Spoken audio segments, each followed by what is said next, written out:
Honourable members, Mr. Speaker.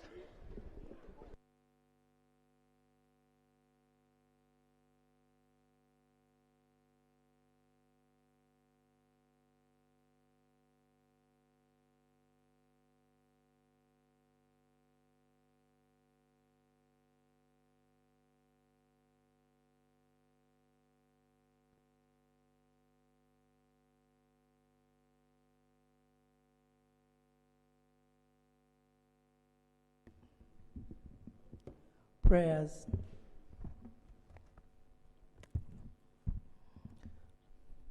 Almighty God, who in your infinite wisdom and providential goodness have appointed the office of leaders and parliaments for the welfare of society and the just government of humanity, beseech you to look upon with the abundant favor these your servants, whom you have been pleased to call to the performance of such important trusts in this land.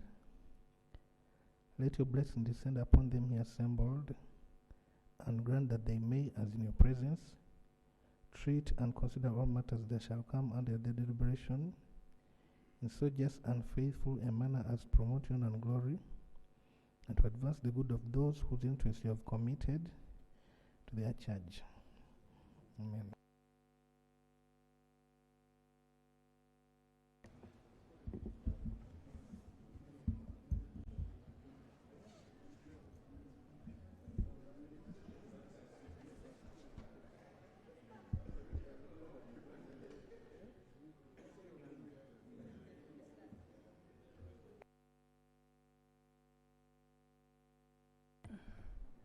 Item number 2 on the order paper, communication from the chair. Colleagues, I welcome you to today's sitting. Today we were glad to host the chairperson, Speaker's Bureau, West African countries, the Right Honorable Moses Wetangula, who has been here with the Speaker for EARA. They were being hosted by the Right Honorable Speaker. And the issues we were discussing were to do with the next EARA Games, the South African Parliamentary Games. Honorable colleagues, as you may know, the next edition was supposed to be hosted by Burundi. And Burundi informed the Bureau that they won't be in position due to issues beyond their control. So the Speaker EARA and the chairperson of the Speaker's Bureau, Right Honorable Wetangula, had to fly here to consult with the Right Honorable Speaker and the captain of our sports team and the parliamentary commissioners, because then Uganda was supposed to host the 2026 edition.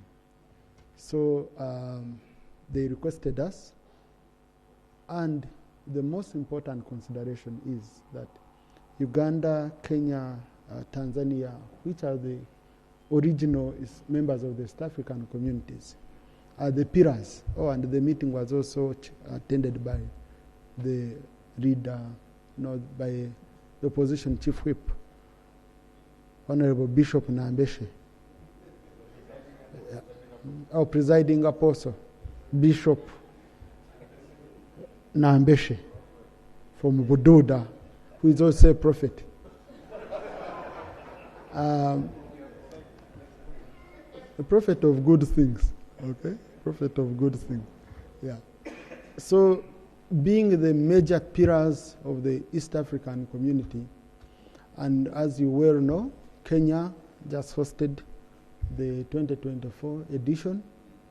Then Tanzania also said they are also in elections, like Uganda, and they hosted the previous one. So, and Uganda was next in line. They requested us to host. And we said, with our role within the community, and because we are the next in line after Burundi, we agreed to that proposal. So, the next South African Parliamentary Games will be hosted in Uganda from the 5th to 17th of December. So, as earlier communicated by the Right Honorable Speaker, we urge you, honorable colleagues, to start training. This training is not only about games, it's also about our health. It's also about our health. It's good for us. So I hope Honorable Semuju will represent us very well. If we can, we refuse to include boxing because we knew some members won't face any competition. So, so I'm very sure we are going to do very well. Honorable colleagues, yesterday I saw a very disturbing story on the BBC, which also formed part of today's lead story, New Vision, of where someone has been trading certain Ugandan. I don't know whether he holds Ugandan citizenship, I can't be sure. Though we know he's a Ugandan born, has been trading, allegedly trading in human beings. Girls, trading our girls. Some of them, I'm told, they died under mysterious circumstances. You know, I know most of us interact with our people who are working in some of these countries. One of the things they told me is that some of the countries negotiate on their behalf. You find people working in the same environment, same job, but like a starting amount for country A is $2,000. For Ugandans, they leave you to negotiate on your own. Okay? So I think we need to reopen that debate. We look into the issues, the plight of our Ugandan workers, especially the girls who need much more protection. Ugandan migrant workers, especially those who are in the Middle East. So I know some colleagues had also told me they want to react on that point, but we need to find a way. I don't know whether you say the minister should come and make a statement here, but what we would need is more of action. More of action. When they are to report, they should be reporting action. It was very, very disturbing. Very, very disturbing. You see someone really, the way they were talking, what girls can do, you know, it was so disturbing. And I hope government, I urge government, take keen interest in this matter and follow it up, this final conclusion, especially those young girls who died, some of whose parents could not afford repatriating the bodies, and they were buried in what is termed, marked as an unknown person's cemeteries. A family would never settle. A family would never settle. So I urge government, take in interest. We can agree, colleagues, on how best maybe we can get a report after that. But I would urge government take keen interest in this matter to comfort Ugandans. Honorable Saro Pendi. Thank you very much, Right Honorable Speaker. Right Honorable Speaker, I want to welcome you back and congratulate you for winning the NRM primaries. I don't think you have presided over this house since then. However, Right Honorable Speaker, the Yala games aside, I wanted to introduce football for women in Yala. Yes, now women are playing football. But Right Honorable Speaker, on the most serious issue of these unfortunate girls who are taken abroad, a lady got to me from Western Uganda. And actually, it's the reason partly I was calling you. And this lady narrated her story. She was taken to Dubai. And then when she reached there, she thought she was going to work in the supermarket or something, only to find herself in a sex brothel. And finally, she escaped and found her way back. Came and reported the case at police. Right Honorable Speaker, it is extremely sad. The police mishandled this lady's case to a point of actually calling her mentally, that she had a mental case. She even went and met the Prime Minister, Right Honorable Speaker. Fortunately, the Prime Minister intervened. They had even confiscated her phone, which had evidence. Finally, the police returned the phone, only for the DPP to close the case. So, Right Honorable Speaker, where should somebody seek justice? If you go and report such a case, and the police instead turns against you, what happens? I have this woman's contacts. I've been in touch with her, and even implicating one of us here, a member of parliament, because she went out using this person's, company. So, Right Honorable Speaker, it is actually, no, I'm not going to go into mentioning the name, but it's a fact. But Right Honorable Speaker, the issue I'm trying to say is that there are many girls who actually go abroad. Point of order. Yeah, thank you, Right Honorable Speaker.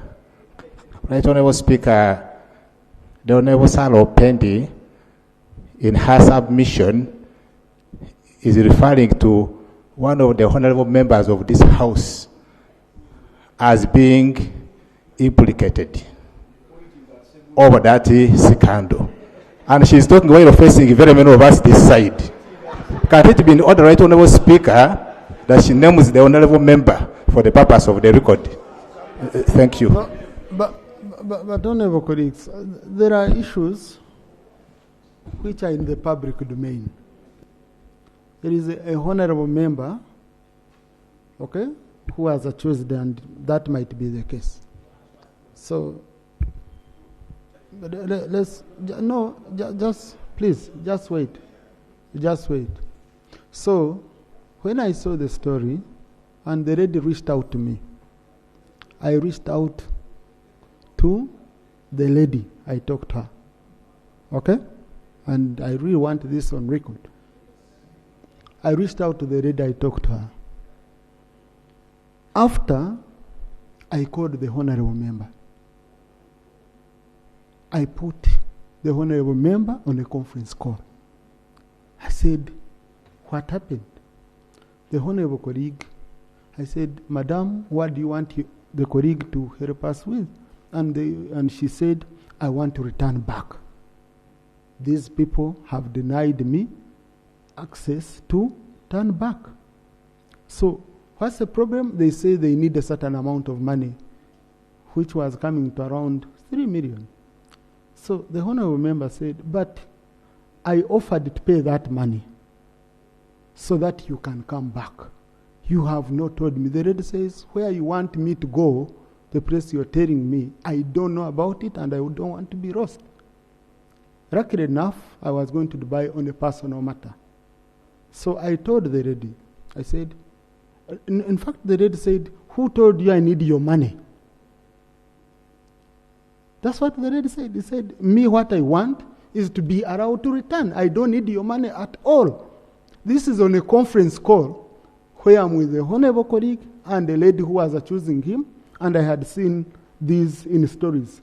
That lady had contested in a certain district. So, me, I didn't know the deeper story. Now, I offered to help. I said, no, I'm coming to Dubai. When I reach in Dubai, I'm going for ABCD. After, I'm going to call you, so that I take you to that exact place, okay? And they clear you. But I'm going to ensure I work with the embassy. So I call the embassy. The embassy is ready. Take the lady. And the gentleman, the honorable, says, no, even if you say you don't need my money, these people need this amount of money. So I say, I've sent it to you. Okay? On reaching Dubai, and I call the lady says, I give her money.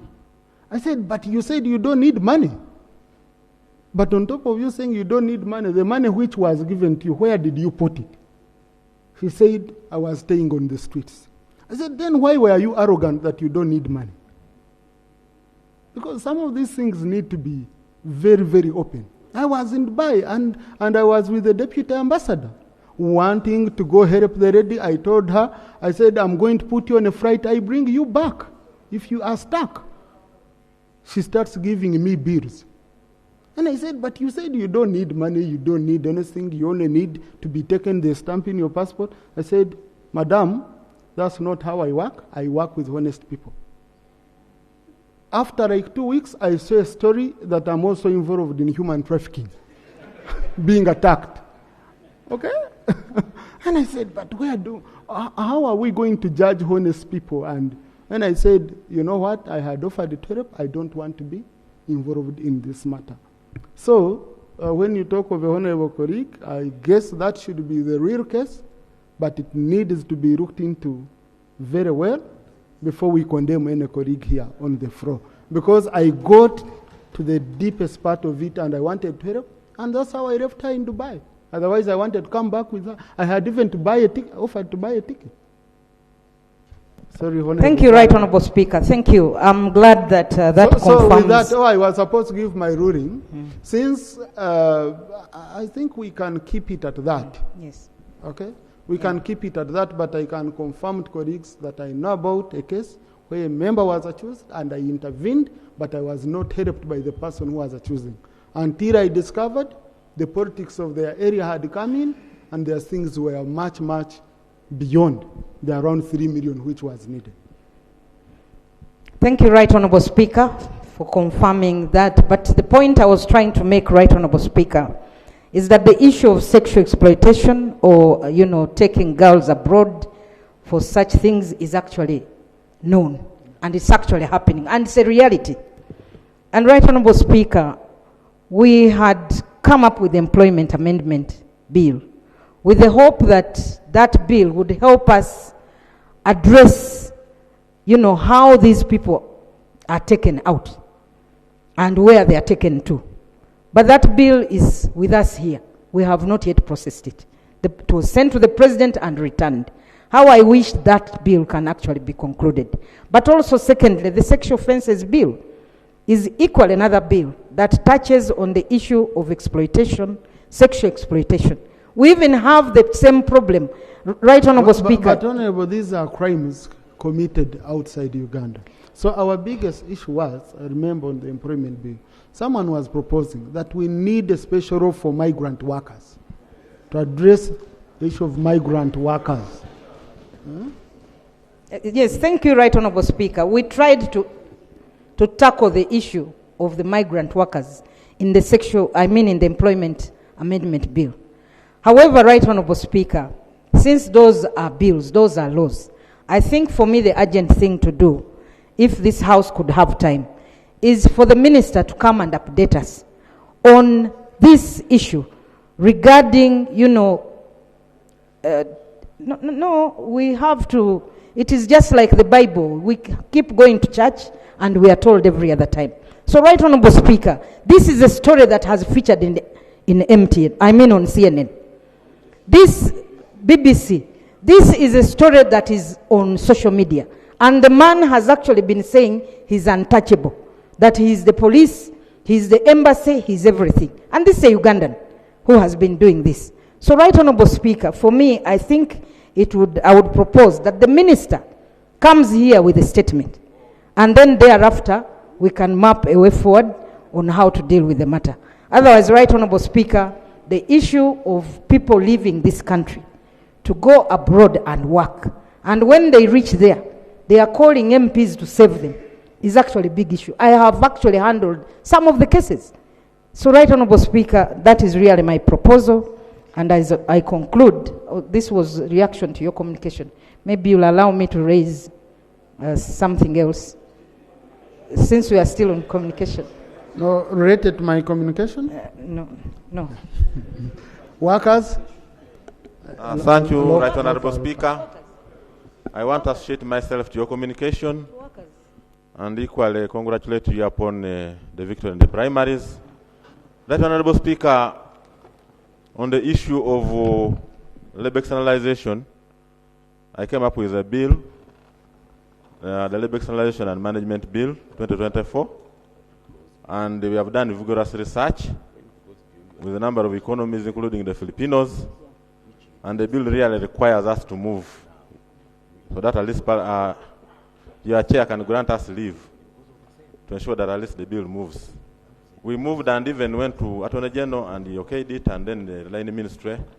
We have had several discussions with several stakeholders, Right Honorable Speaker. Thank you. So I would treat it a privilege if that is granted. Then to Right Honorable Speaker. Honorable, this chair can't grant leave, it's the House. It's the House, actually, yeah. I beg your pardon. So please. Then, Right Honorable Speaker, currently in our nationwide schools. Honorable, please, can you limit yourself to my communication? Okay. Yeah. So, Right Honorable Speaker, that would if you have a matter of national importance, there is a procedure of okay, right. Thank you, Right Honorable Speaker. Much obliged. Thank you. Yes, Honorable Semuju, I had a procedure matter. I'm going to allow you, colleagues. I'll give you 2 minutes. Mr. Speaker, we raised here the issue of human rights violation within the area of our jurisdiction. One of the NUP supporters, called Ed Mutwe, was locked up in a basement, tortured, and someone who tortured him was on social media celebrating. The procedural issue I am raising, Mr. Speaker, we have pleaded with this Parliament to allow us to have that matter debated of the torture within our own country. Sam Mugumia, you were with him as young people in FDC. Up to now, we don't know where he is. The procedural issue, Mr. Speaker, is whether we should elevate cases of torture that have happened beyond our borders and don't deal with torture that has happened within the area of our jurisdiction. Because you have a number of our people being abducted by the military headed by Major General Moses Kainerugaba, tortured, and he goes on social media to celebrate. This Parliament is very angry that our girl...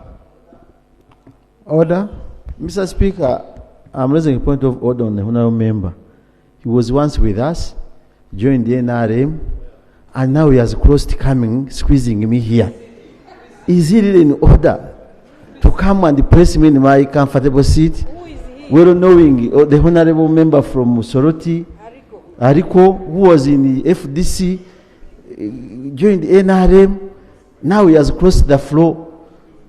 Mr. Speaker, is it really in order? And I know you are very passionate about the seating system and the order sitting here. Otherwise, you see, it's even talking when we are having the House. Now, please, Honorable Ariko, I saw the opposition chief whip calling him to come over. I don't know whether he's trying to make him defect from here, but please, I request you do this after here. Honorable, the rules don't allow us to be crisscrossing the floor unless we have free sitting. Please. So, Mr. Speaker, Thank you. I am raising this procedural issue for your help. We've raised this matter up to today. I even attempted to move a motion of adjournment to have all the other matters stayed, to have that matter debated. Before we go to, and I'm not saying this is not a serious matter, issues of our people outside Uganda is a serious matter. You even had a criminal in America who said, don't take me to Uganda where they torture people. So the procedural issue, Mr. Speaker, is whether that debate that we have requested should not precede this particular matter that has come as a result of reports in the newspapers and on BBC in the last 2 days. Thank you. Our Honorable colleague, our Honorable Semuju, we take all matters here, especially to do with human rights, seriously. That's why you've always brought them up. We have the Committee on Human Rights, which has done several reports. But the problem is how the law is structured, with where we stop as a Parliament of Uganda. We've made several recommendations on several issues. But also, it doesn't mean that because we have a matter that we consider, some of the members consider very, very serious, when other serious matters come, we don't raise them. You have matters whereby 2 lives were lost. One of them, the family has not even had closure. A child was buried in the cemetery of the unknown. Isn't that a very serious matter that we should be looking at as a Parliament of Uganda? It is a serious matter. So to me, it is a matter of ensuring that we always give you time, we always give you space to raise these issues. We debate, we make recommendations. And we have done it on several occasions. So all matters are critical, and I think we are doing the right thing in allowing colleagues here to talk about this critical issue. Maybe you never know this family which doesn't even have those to speak for it. Because you see, we politicians, we have a lot of people who can speak for us.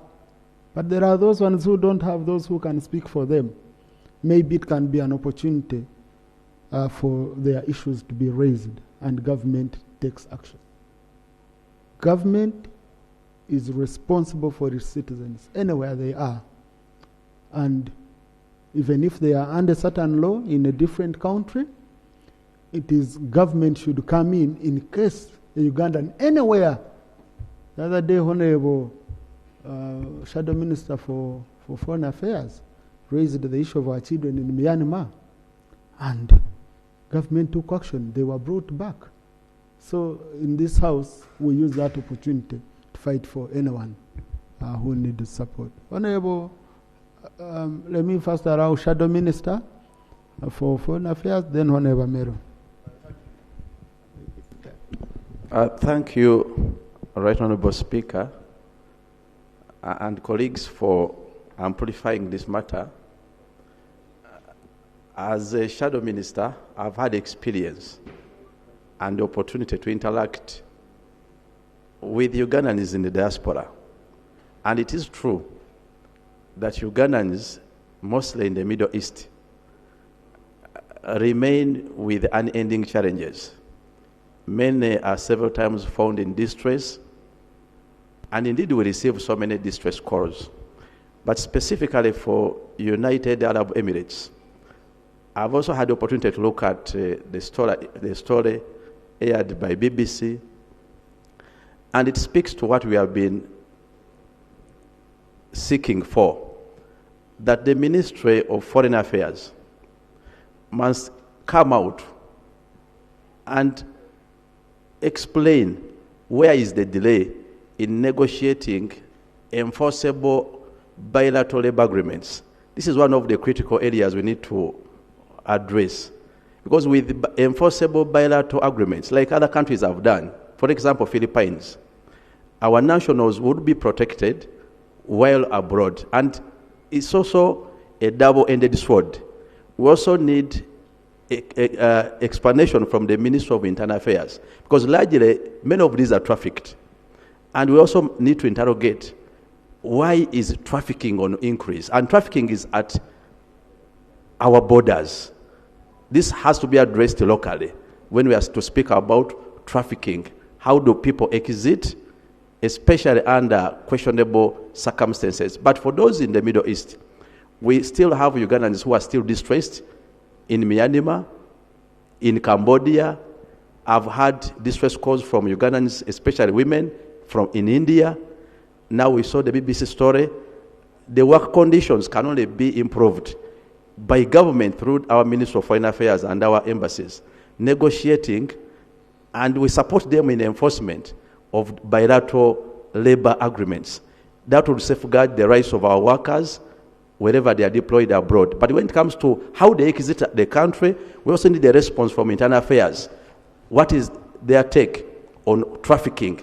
And we also need to interrogate where are those cases where government has prosecuted traffickers locally here. Because we must deal with both the trafficking from our borders and also the welfare of our nationals when they exit to foreign countries, not only UAE, but also largely in the Middle East. Let's deal with negotiating bilateral labor agreements and let Parliament support the enforcement of these bilateral labor agreements, because some of them may even have financial implication. I beg to submit. Thank you. Honorable colleagues, in the public gallery this afternoon, we have a delegation from the Greater Nebi Development Forum. They are represented by Honorable Fiona Nyamutoro, Honorable Esther Foyo-Chan, Honorable Catherine Mavingina, Honorable Isaac Otimugiwi, Honorable Hashim Suleiman, Honorable Chibu Agnes, Honorable Vulgen Pachuto, Honorable Emmanuel Rongiso, Honorable Songa Lawrence, and Honorable Gabriel Okumu. They've come to observe proceedings of this House. Please join me in welcoming them. You can stand up for recognition. Thank you. Honorable colleagues, we also, in the public gallery this afternoon, have students and teachers of Mbare Secondary School, Mbare District. They are represented by Honorable Masaba Karim and Honorable Nakayenze Konigarwango. They've come to observe proceedings of this House. Please join me in welcoming them. Colleagues, also in the public gallery, I had been informed earlier by the leader of opposition that he has a team from Nup, Western Uganda, whom I think they are being vetted. Yes, they are being vetted to see who can contest against some of us. So, but they've come to observe proceedings of this House. Let's give them a warm welcome, honorable colleague. Thank you. Yes, I had allowed Honorable Susan Amero. Colleagues, let's just do 2 minutes quickly. Thank you, Right Honorable Speaker. Right Honorable Speaker, I want to join my colleagues in appreciating your efforts to raise these issues and passionately the way you have done. Right Honorable Speaker, there's one thing I think we need to look at very carefully. The issue of recruitment of these people who are out is left to the hands of individuals. Government has always taken over some things and performed well. Why doesn't government take over the issue of recruitment of these workers so that government is fully responsible, so that we as a house can appropriate resources to take care of these issues? When these people get problems there, government should know where they send certain group of people and should be able to repatriate. Other countries, it is government that takes charge of this issue. But now, because we are having individuals doing this, they take anybody and they confiscate their documents. Right Honorable Speaker, me and you faced a challenge in Bahrain. You remember when we found people whose passports were not there, they were taken, other passports were expired, they couldn't renew, others were sick, they needed treatment. But if they are sent by government, then government will have records. But this business of just participating in issuing operation licenses to companies, to individuals, then there's no way we can vet the right people to go there, and there's no way we can begin following this. I request that we take up this issue seriously and let government take the lead in on quarterly basis, sending out whoever we are sending out, and we know the number of people who have gone there, they are registered, and we follow wherever they are, and let government negotiate for better deals. We cannot be going out to do prostitution, to do very shoddy jobs, and yet other governments are negotiating for better contracts. Right Honorable Speaker, I beg to submit. Thank you. Now, I think it's also important to know whether these people went through labor recruitment firms, okay? And then we see who can be held responsible. Is a procedure matter from Odur, procedure? Thank you, Mr. Speaker. Mr. Speaker, the procedural matter I'm raising, you communicated to us. And the point I picked from your communication is that there is an international criminal running what would be equivalent to modern slave trade, picking human beings, girls, and selling them to be dehumanized in ways that cannot be described here. So the procedural matter I'm raising, how we have veered off the matter of slave trade and to debate as if we are suggesting that government should take up the responsibility of selling Ugandans abroad for such things and mixing it with the issue of labor externalization. So the procedural matter I wanted you to guide is whether we could restrict ourselves to this criminality that cannot be justified, whether by an individual, whether by an institution, or by government. It does not have a place.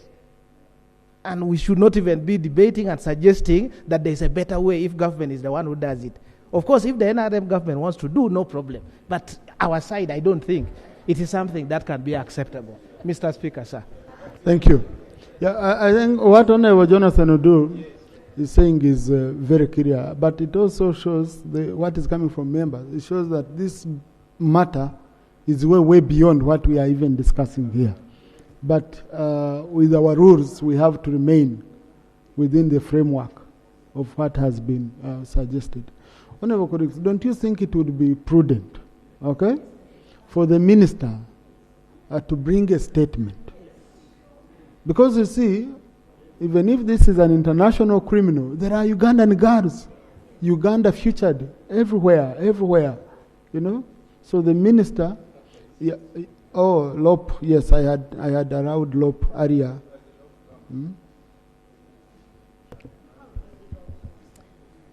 Honorable Speaker, it's good we are discussing this very critical matter. I did watch that documentary, I saw it myself. Very grotesque images and stories of our young people who leave this place to go and seek employment. Eventually they are hoodwinked because many of them are taken. You're going to work as a security guard, you're going to work in a restaurant, in whatever the case might be, and they end up in an illegal, coercive prostitution ring where they are sexually abused. It is the responsibility of government to care for Ugandans here and Ugandans abroad. I'm actually surprised that government has not come out to communicate to the country about this situation and what they are doing. We had expected that should have happened with immediacy, so that we know you are in charge, so that we know you are concerned about these young Ugandan people. Government has not done that yet. I don't know why. Many of our young people who go for these jobs come back in body bags. We see them crying out, saying, government, help us. Okay, at the very least, to transport the body back. Government doesn't do that. We don't understand why. Honorable Speaker, as we are demanding for a statement from government, we want it to be a lot more action-oriented, even before the statement. Can we see government begin to take steps to protect these Ugandan citizens? Because you see, a number of them go through these farms that are registered by you, government. They export them, externalize them to wherever, and then they end up in this confusion. We want to see action. But most importantly, Right Honorable Speaker, the bigger issue we need to resolve as a country that we need to work hard towards is finding a remedy to youth unemployment. The 2024 population and housing census, National Population and Housing Census, showed that between the age of 18 and 30, 16.1% of those young people are unemployed. What's even more bothersome is that those who are employed are either underemployed, they're doing very odd work that only enables them transport. What they earn is simply enough for transport. It doesn't include feeding, they can't get where to stay, and that's the challenge we have on our hands. So any young person is desperate to go and work wherever. So when they hear of an opportunity, they'll run quickly to go and board the plane, unfortunately for them to come back in body bags. That's something we need to resolve and remedy as a country. But now that we have this at hand, we want to see action from government taking quick steps so that a few months down the road we are not hearing stories of other girls being brought in body bags. Thank you. Government.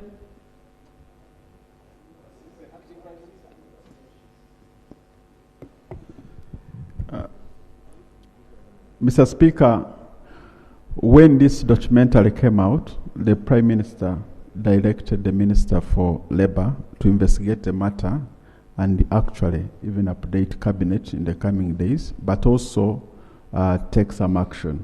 So government is already in action in terms of investigating the matter and making sure that we prevent this to happen even to other Ugandans.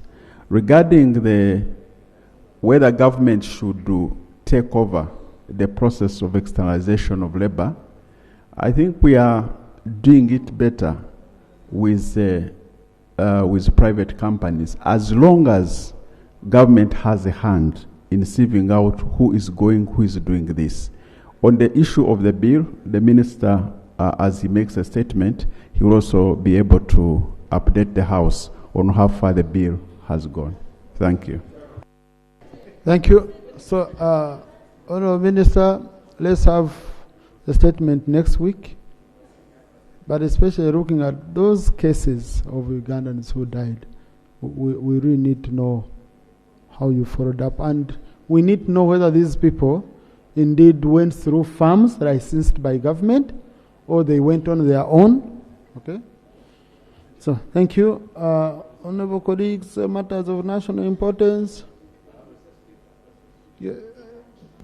Honourable, you want to reopen this matter? No, just a quick procedural issue, Mr. Speaker. I love your new style of the beard, Honourable Nambesi. It's better than the old thank you for the compliment, Right Honourable Speaker. Oh, that's for prophets. But on a serious note, I come with a procedural issue about the report, the statement that you require from the line ministry. Mr. Speaker, you are aware that the Prevention of Trafficking in Persons Act 2009, providing even penalties and prevention measures, is implemented by the line Ministry of Internal Affairs. Under the Ministry of Gender, Labour and Social Development, which the acting Prime Minister or leader of government business is alluding to, the Ministry of Gender, Labour and Social Development is even in charge of having some of these unregistered, unlicensed companies that have actually degenerated into exploiting our girls and boys that are trafficked to the Middle East. Don't you think if we were to get, isn't it procedural right, Mr. Speaker, to have both, in order to have a comprehensive report, to have both ministries furnish this House with the two statements? Thank you. Now, honourable colleagues, let's have a statement from the Minister of Gender, who will consult with the rest of the government agencies, including Ministry of Internal Affairs, on those parts, because this one is the one in charge of licensing. Okay? So, yeah. So, but the Minister can consult the Minister for Internal Affairs or any other government entity that does not even fall under their ministry to give us a full statement. Okay?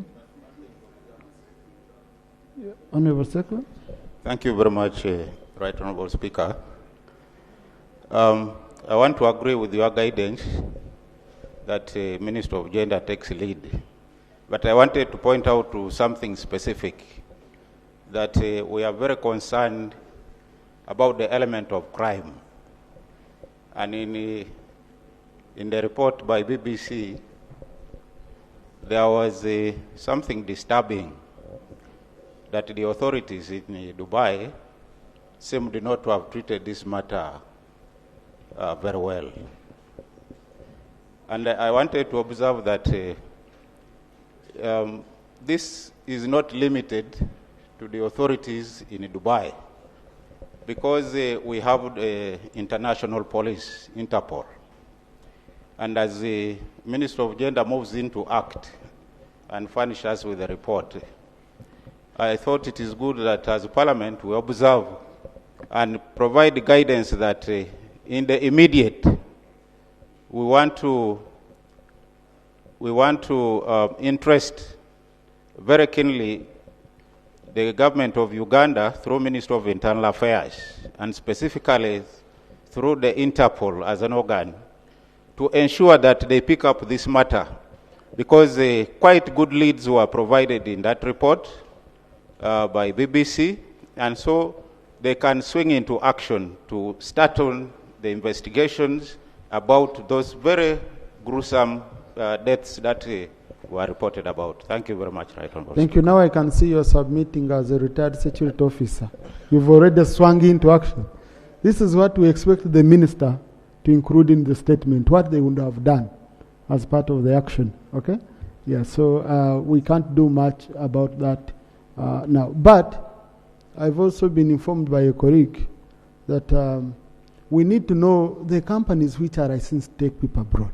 That when you go to the ministry to ask which companies are licensed, because we receive many calls was taken by this company, was taken by this company.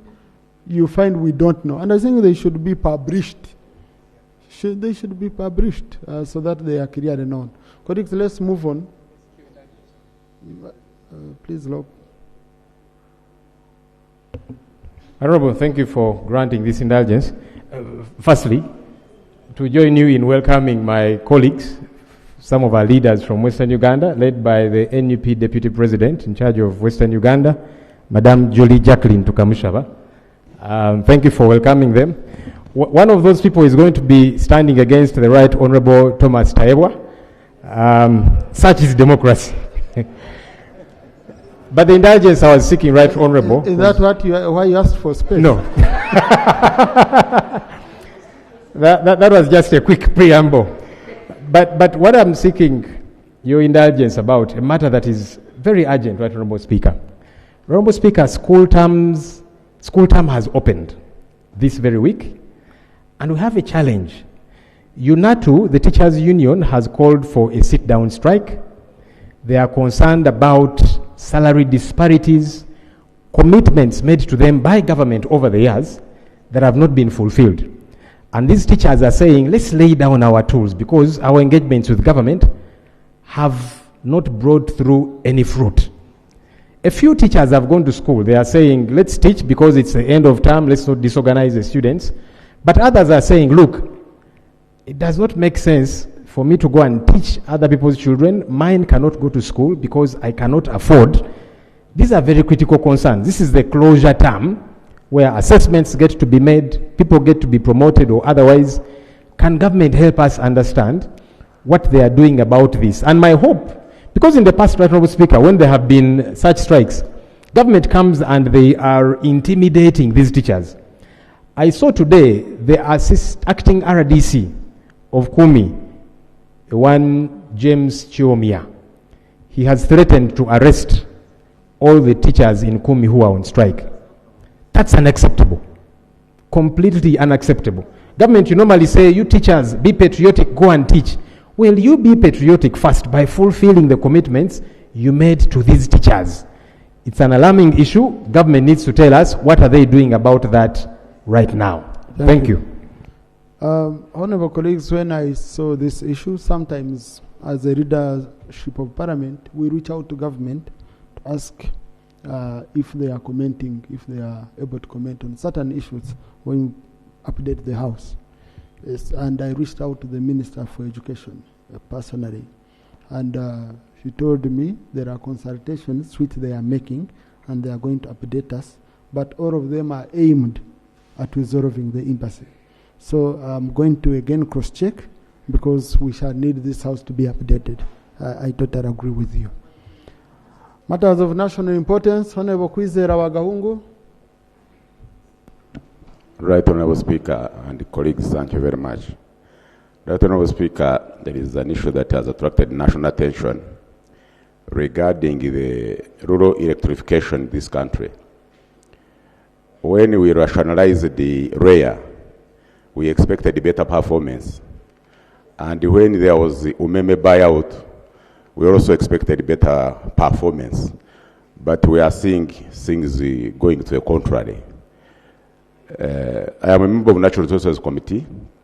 We appropriated in this House 36 billion for rural electrification. And we also provided for areas of 40 billion, which is about 80 billion. This quarter which is running, Minister of Finance released only 200 million, which is only for administrative expenses. And now there is nowhere in the whole country where there is rural electrification projects going on. And the contractors have also stopped because of the indebtedness of government. I would like the Minister of Finance. No, the Minister of Finance is the one supposed to release money. Instead of releasing money, say 20 billion per quarter, you released only 200 million.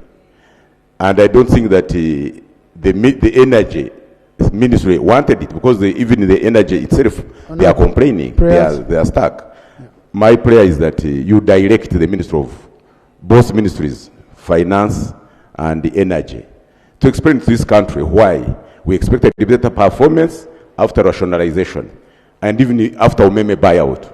Can they really explain to us? I thank you very much. Minister for Energy, this is your area. If the Minister for Finance is a supplement, he will. But this is your docket.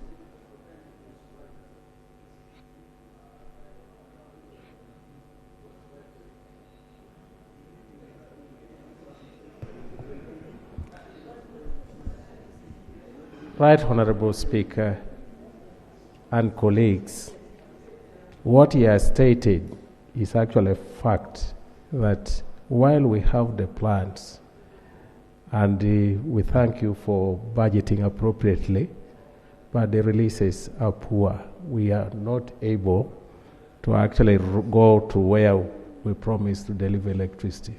Have you engaged the Minister of Finance? Yeah, Minister of Finance is here, but I recall Minister of Finance made a commitment that they are going to provide the money. So I ask my colleague to actually come and to clear the air. Honourable Minister, anything to add? Thank you so much, Right Honourable Speaker. This is not under Ministry of Energy alone. If you realize all our entities that spend on development budget, they didn't get money this quarter. But in quarter 2, we are working out the numbers and we shall be releasing 50% of the development expenditure.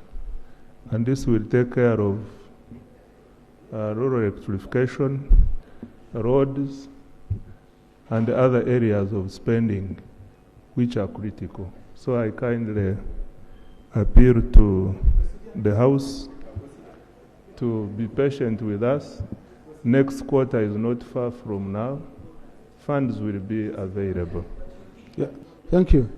Yeah, so if the ministry is to release 50%, then that would mean they would have covered money for first quarter and second quarter, which would be up to date. No, just me. Yeah. Honourable colleague, I don't like it when a member shifts from his seat and is coming toward the microphone. He should always, in fact, coming towards me and with a more than serious face. When you're coming toward the speaker, come smiling so that I know no problem. But usually come. Yeah. Yes. Right Honourable Speaker, the issue that we are talking about is so disheartening because in Kabale, where the minister who has just been talking comes from, what I know, that from August of last year up to today, the people, the teachers in primary who are on government pay, they also secondary, it's the same, those teachers, and also even the other institutions, if they are on government, they have not got their salary. They have been missing month after month up to today.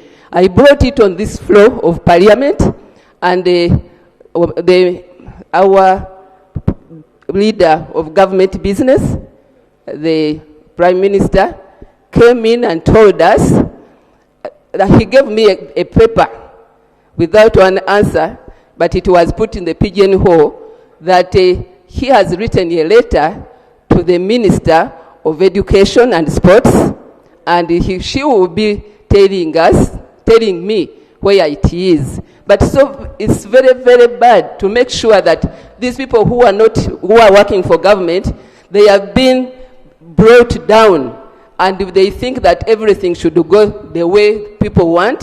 But I talked even to the minister himself and asked me why I had to talk about it when he's around.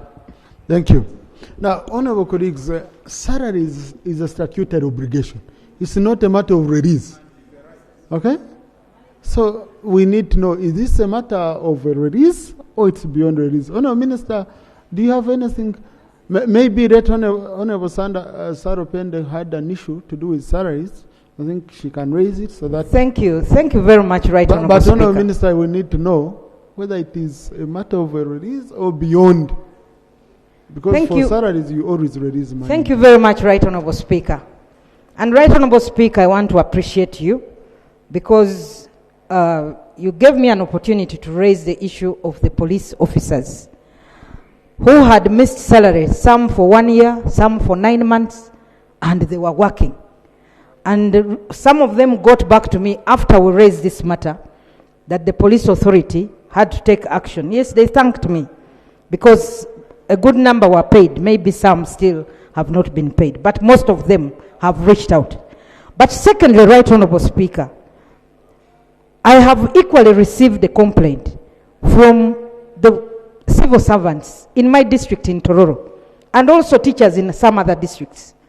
Right Honourable Speaker, the issue, when I tried to follow up with the responsible CAOs and the Minister of Public Service, the excuse they are giving is that government is migrating from HCM, from IPPS to HCM. But Right Honourable Speaker, if government is integrating, how comes some of these people received salaries earlier, then for 4 months they had not gotten salary, and then received their salary, and now for 2 months, 3 months, they have not gotten salary again. So it is not an issue for me. I believe this is just being used as an excuse. But it seems some people within government may be doing something, either, creating loopholes so that you see me and then I reinstate your name. It could be. It's possible. So, Right Honourable Speaker, can the Minister of Finance, I know the Minister of Public Service is not here, come and explain to us how somebody can be on the payroll today and next month they are off and the other month they are on. If I'm working, why should people be on and off? Is there something that is being done between finance and these local governments that is creating this? And Right Honourable Speaker, we are frustrating these civil servants. They earn very little. You can imagine children are going back to school now. How does somebody who has taken 2-3 months without salary take the children back to school? So can the Minister explain and also tell us what action they are taking on these cows? Because you actually bring lists of accounting officers here. Why should we have this happening in local governments? Thank you. Thank you. Now, Honourable Minister for Finance, you can answer what you feel you can and relevant to you. Then those which are not, we can ask the Minister for Public Service. Mr. Speaker. Mr. Speaker, through the chair. Honourable Mr. Sechkubo is at last smiling. So since he's smiling, let's take an opportunity. Thank you very much, Right Honourable Speaker. Right Honourable Speaker, mine is in response to the Minister's assertion that money for REA can only be released in the second quarter at 50%. Right Honourable Speaker and members, you are aware, the question of budget is under the Public Finance and Management Act. We know that in each financial year we have 4 quarters.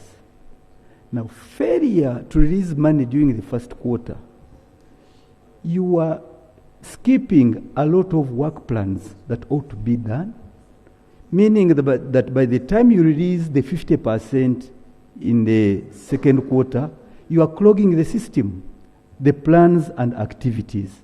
And that's why you have the quarterly releases. Unless when it is in a nature of front loading, there you can say we gave you the money. But for you to withhold development budget, promise, and really this is cutting across the entire economy, and you promise we shall be able to do so in the second quarter. Right Honourable Speaker, we act according to the timelines. It therefore means that government, you are failing the entities who are the users of these budgets, and consequently, as a country, you'll be having money released but not spent.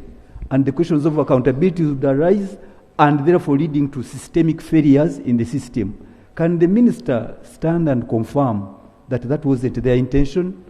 And he promises to do so immediately because the activities are all at standstill. I thank you, Honourable Speaker. Thank you. Honourable Minister. Right, Honourable Speaker, I want to start with the issue of salaries. Mr. Speaker, from the finance side, we know, as you said, that salary is a statutory obligation which must be paid by 28th of every month. Payment of salaries, Mr. Speaker, is decentralized, meaning that accounting officers at every level are in charge of their wage bill. Perhaps there are issues of ins and outs, skipping 1 month or the other, but from our side we know that our wage bill for government is fully financed and all obligations are paid monthly as they fall due. The one of Kabale, there is an issue there which we are dealing with. I was supposed to have dealt with it during the budget, but I didn't get proper. There was miscommunication. There were 2 requests. One was picked and another one was not picked at that time, but I'm handling it. Now, Honorable Sech Kubo, yes, you are correct. The budget is split into 4 quarters. Every beginning of quarter, by 10th day of the first month of the quarter, we release funds as and when funds are available. Mr. Speaker, yes. Thank you very much, Honourable Minister of Finance, for accepting, and Mr. Speaker. So as you answer the Honourable Sechikubo, the clarification I am seeking is whether this was done deliberately or you did not have money actually to release.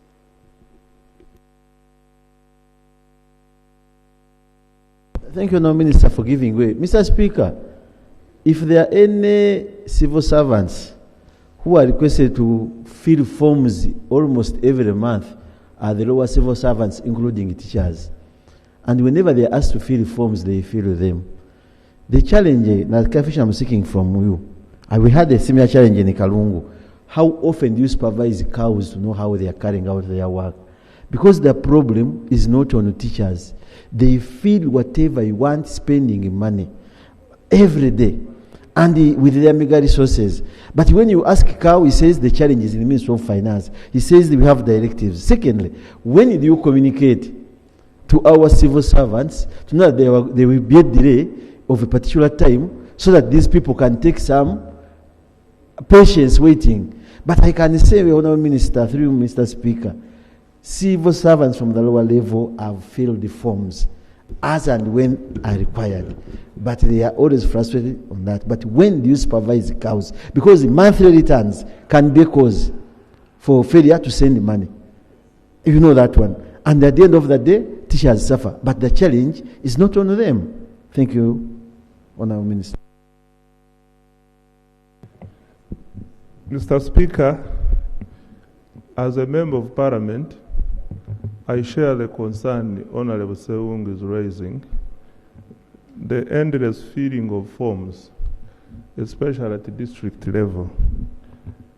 And I want to beg the indulgence of the House that we sit with our colleagues in public service and we come up with a harmonized response to this matter, because it is both finance, public service, and the districts.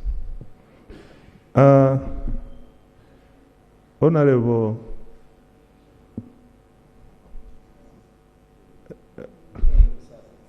PPF Semuju is asking, do we have the money or not? We have the money, but the priorities. The money we have is less than the needs. So what we do, we prioritize. What do we pay first in quarter one? What do we pay in quarter two? What do we prioritize for Q3 and Q4? But at the end of the day, we strive to finance the budget fully by the end of June. So in the first quarter, our main priority is debt settlement.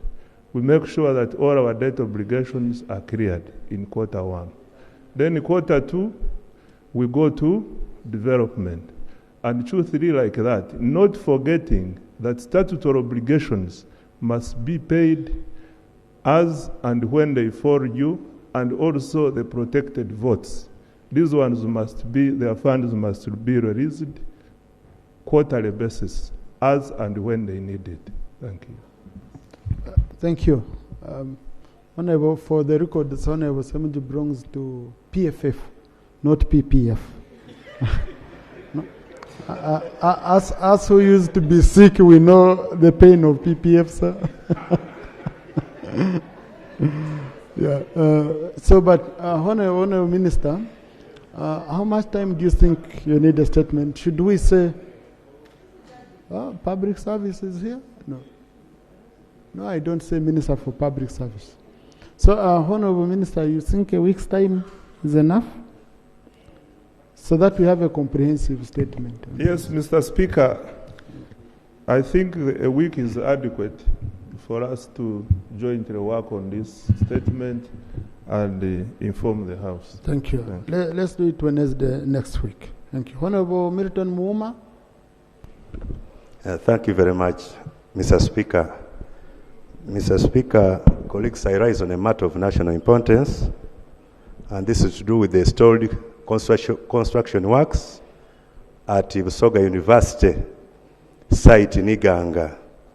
Mr. Speaker, on Sunday, I paid a visit to go and register also the progress made by the UPDF Engineering Brigade, which was contracted to do the rehabilitation, reconstruction on the existing infrastructure.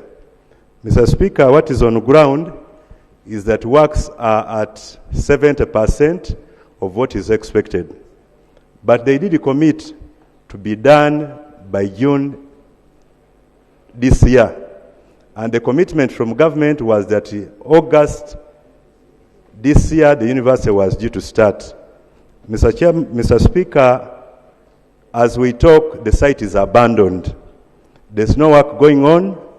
There was a lot of excitement and commitment from the Minister of Education who came to hand over the site to the UPDF Engineering Brigade. The commitment made was that by August this year, the university will be starting.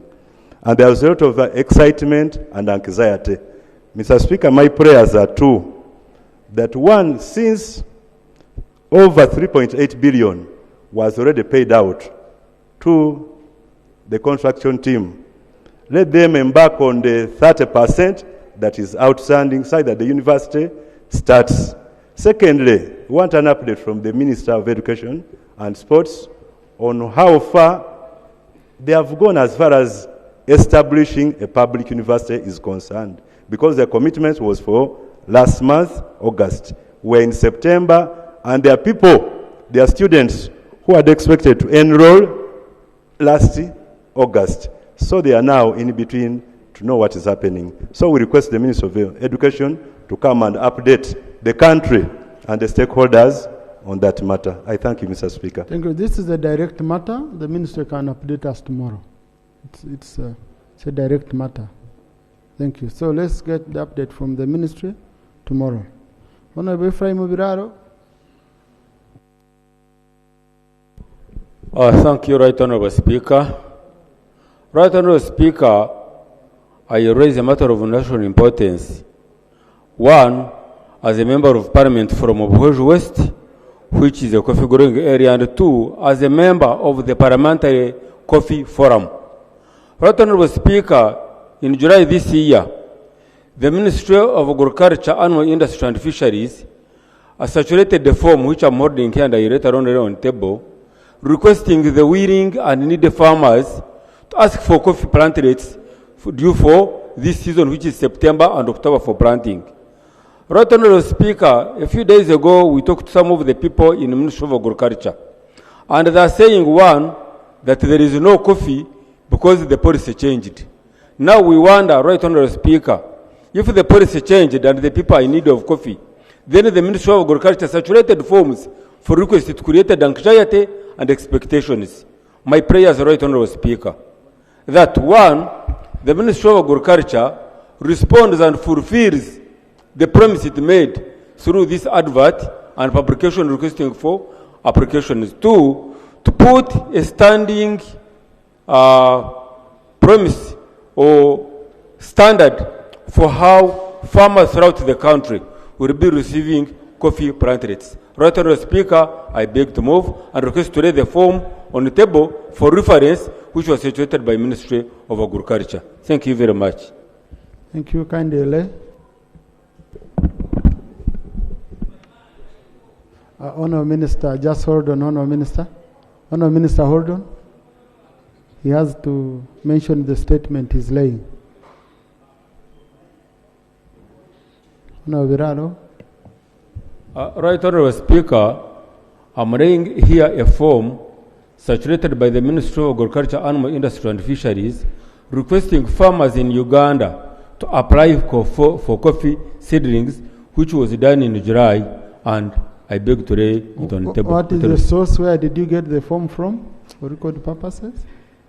The form was saturated on the Parliamentary Committee of Agriculture on the forum for that forum that was situated by a commissioner from the Ministry of Agriculture. The commissioner is on your forum? Yes, please. The government official is on your forum. Chair Agriculture Committee? Oh, who is in charge of the forum? Thank you so much, Right Honourable Speaker. Also, it's important. It's true that application form was in our forum, but not put by a commissioner. A commissioner is not a member of our forum. In our forum, we have members of the committee and the technical team. Thank you. So, Honourable Minister, let us first know whether the Minister knows about the whole of this. Honourable Minister?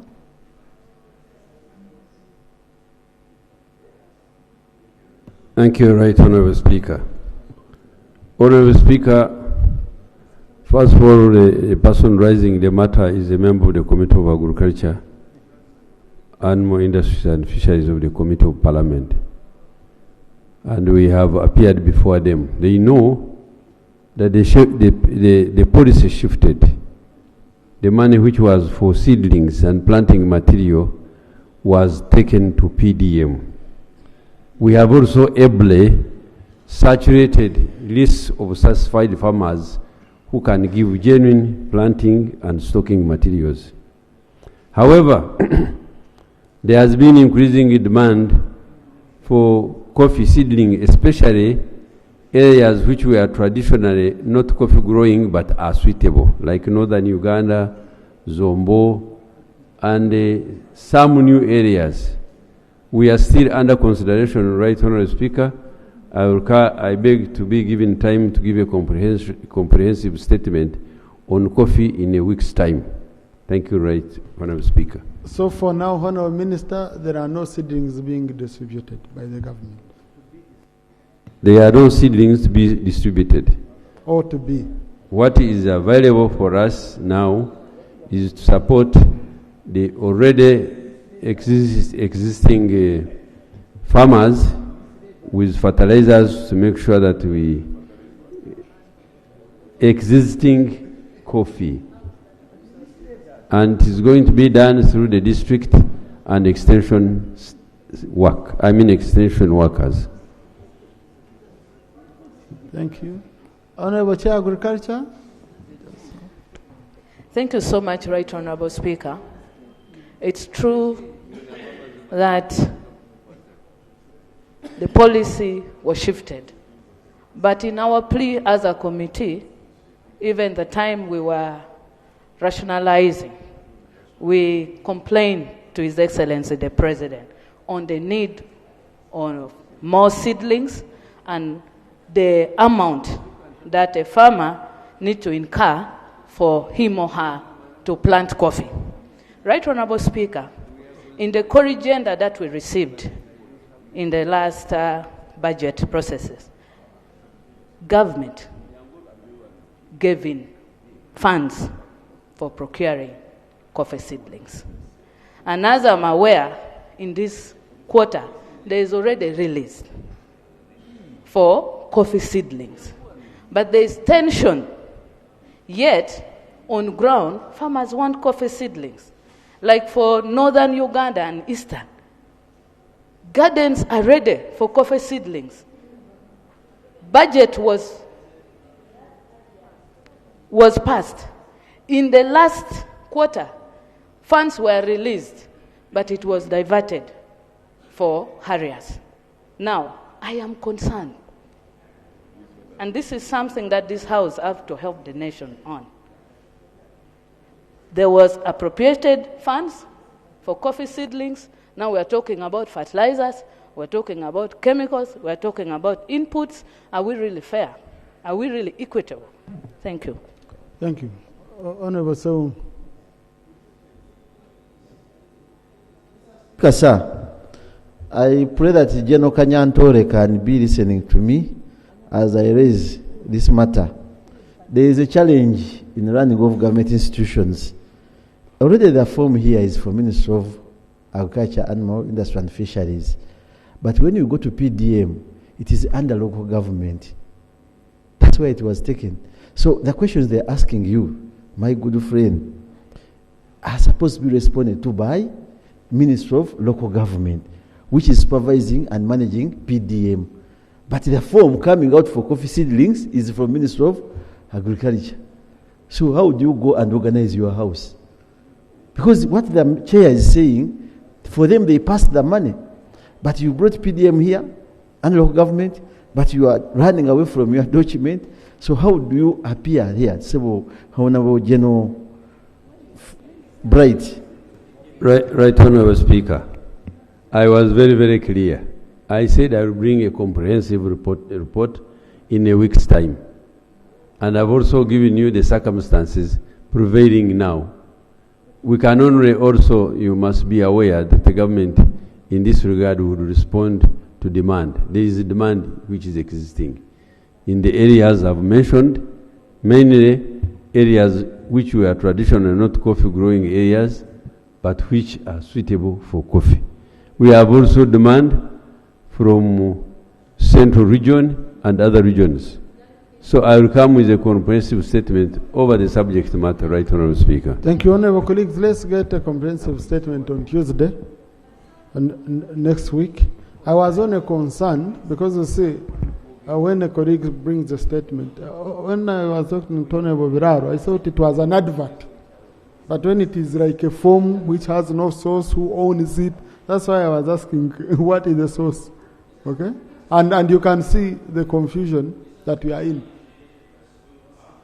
No, honourable colleague, you know how the procedure of raising your matters of national importance. Please. My office is always welcoming, and I miss you there. So next time you pass. On this particular issue, Jonathan? Yeah, Right Honourable Speaker, thank you very much. My concern is that government has to take Ugandans seriously. You know you have a mandate to deliver services, and you are the same government, Parliament has provided money for you, and then you issue a call which is in July this financial year, coming from the same government, and then you reach here, one minister disowns the whole process. And I've always questioned whether these ministers are actually serious, that the money that is provided to them to run Uganda, to provide the services that people need. And that confusion, we're always dealing with it here, each and every time. Can they go back and organize? And then show us, I know we have 6 months, we have no options, 6 or 7 months to entertain the government, but they should be serious, because we cannot be wasting time, and then we entertain these sorts of things. It's really disheartening. It will actually waste time of members of parliament, that you come and ask questions, and then there is no plausible answer from government. Are they in charge? Have they been demoralized? Are they tired? What is the issue? Honorable Bright, let's also be Honorable Namuga, you respond at once. Right Honorable Speaker, I do thank you for giving me this opportunity, but I also want to seek clarification from the Honorable Minister. He said that fertilizers are more on demand than the seedlings. I didn't say that. You will clarify. Right Honorable Speaker, as he comes with a statement, Right Honorable, let him also update us on how far he has gone on payment of the seedlings that our people supplied the previous season. Yes, the fertilizers on demand, but you have over domestic arrears of close to 60 billion. When do you intend to pay our farmers, Honorable Minister? You need to also give a statement on that. Thank you. Yes, Honorable Minister. Thank you, Right Honorable Speaker. Honorable Speaker, we are serious, and I'm serious for that matter. Because whatever I said is a statement of facts. I did respond that I'll bring a comprehensive report over the matter in 1 week's time. 2 is that I never said on Hansard that fertilizers are more important than, and the members will bail me out than seedlings. Thank you. I said what is available now, which we are disputing to existing farmers, to make sure that the already planted coffee does not suffer because of drought, because of failed weather condition. So, Right Honorable Speaker, like I said earlier, I'll bring a comprehensive report over the matter in a week's time. Tuesday next week, to be specific. Thank you. Now, for the areas, we have already paid some areas, and we are working with the Ministry of Finance to address the issue of areas. The way we are receiving money is quarterly releases, and when they gave us the quarterly release, we paid whatever it could sweep from the areas. In the next quarter, we are also addressing, we are paying the areas.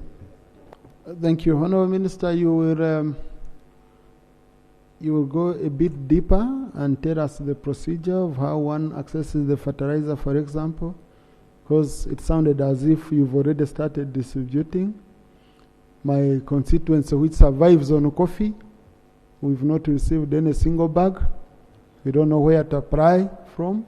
So if we could be guided properly, in your statement, guide us. Say for farmers who want fertilizer, apply through this way, and all of us will be able. And you tell us whether it will be for free or cost sharing and all that. Honorable Boka Didi. Yeah, thank you, Right Honorable Speaker. I rise to raise a matter of national importance pertaining to a road connecting Obongi to Moyo district, which is a national road serving both host and refugees communities. This road belongs to the Ministry of Works. There's a company called Jetcom that was given a contract to work on it. What they did basically was grading. It's in a bad terrain that requires improving the drainage, offshoots, and culverts. Unfortunately, for about 4 or 5 months now, the company Jetcom has abandoned the site. And apparently, when it rains, Obongi is cut off. My prayers are that the Ministry of Works that supervises, Ministry of Works and Transport that supervises that work ensures Jetcom does good work.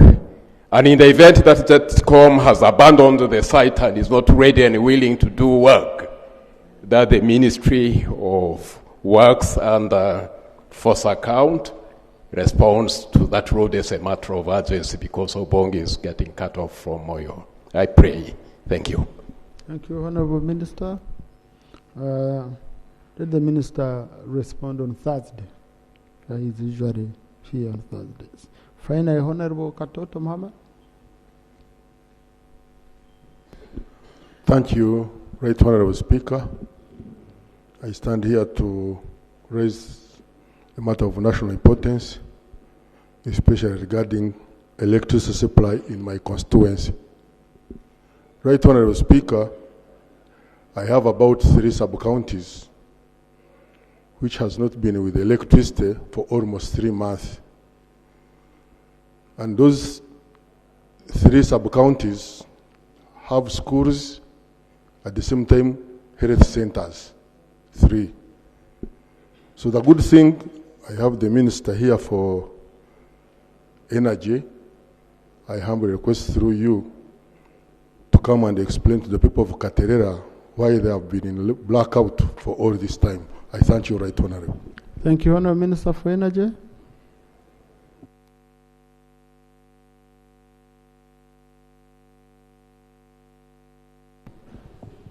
Right Honorable Speaker, a blackout means they already have infrastructure.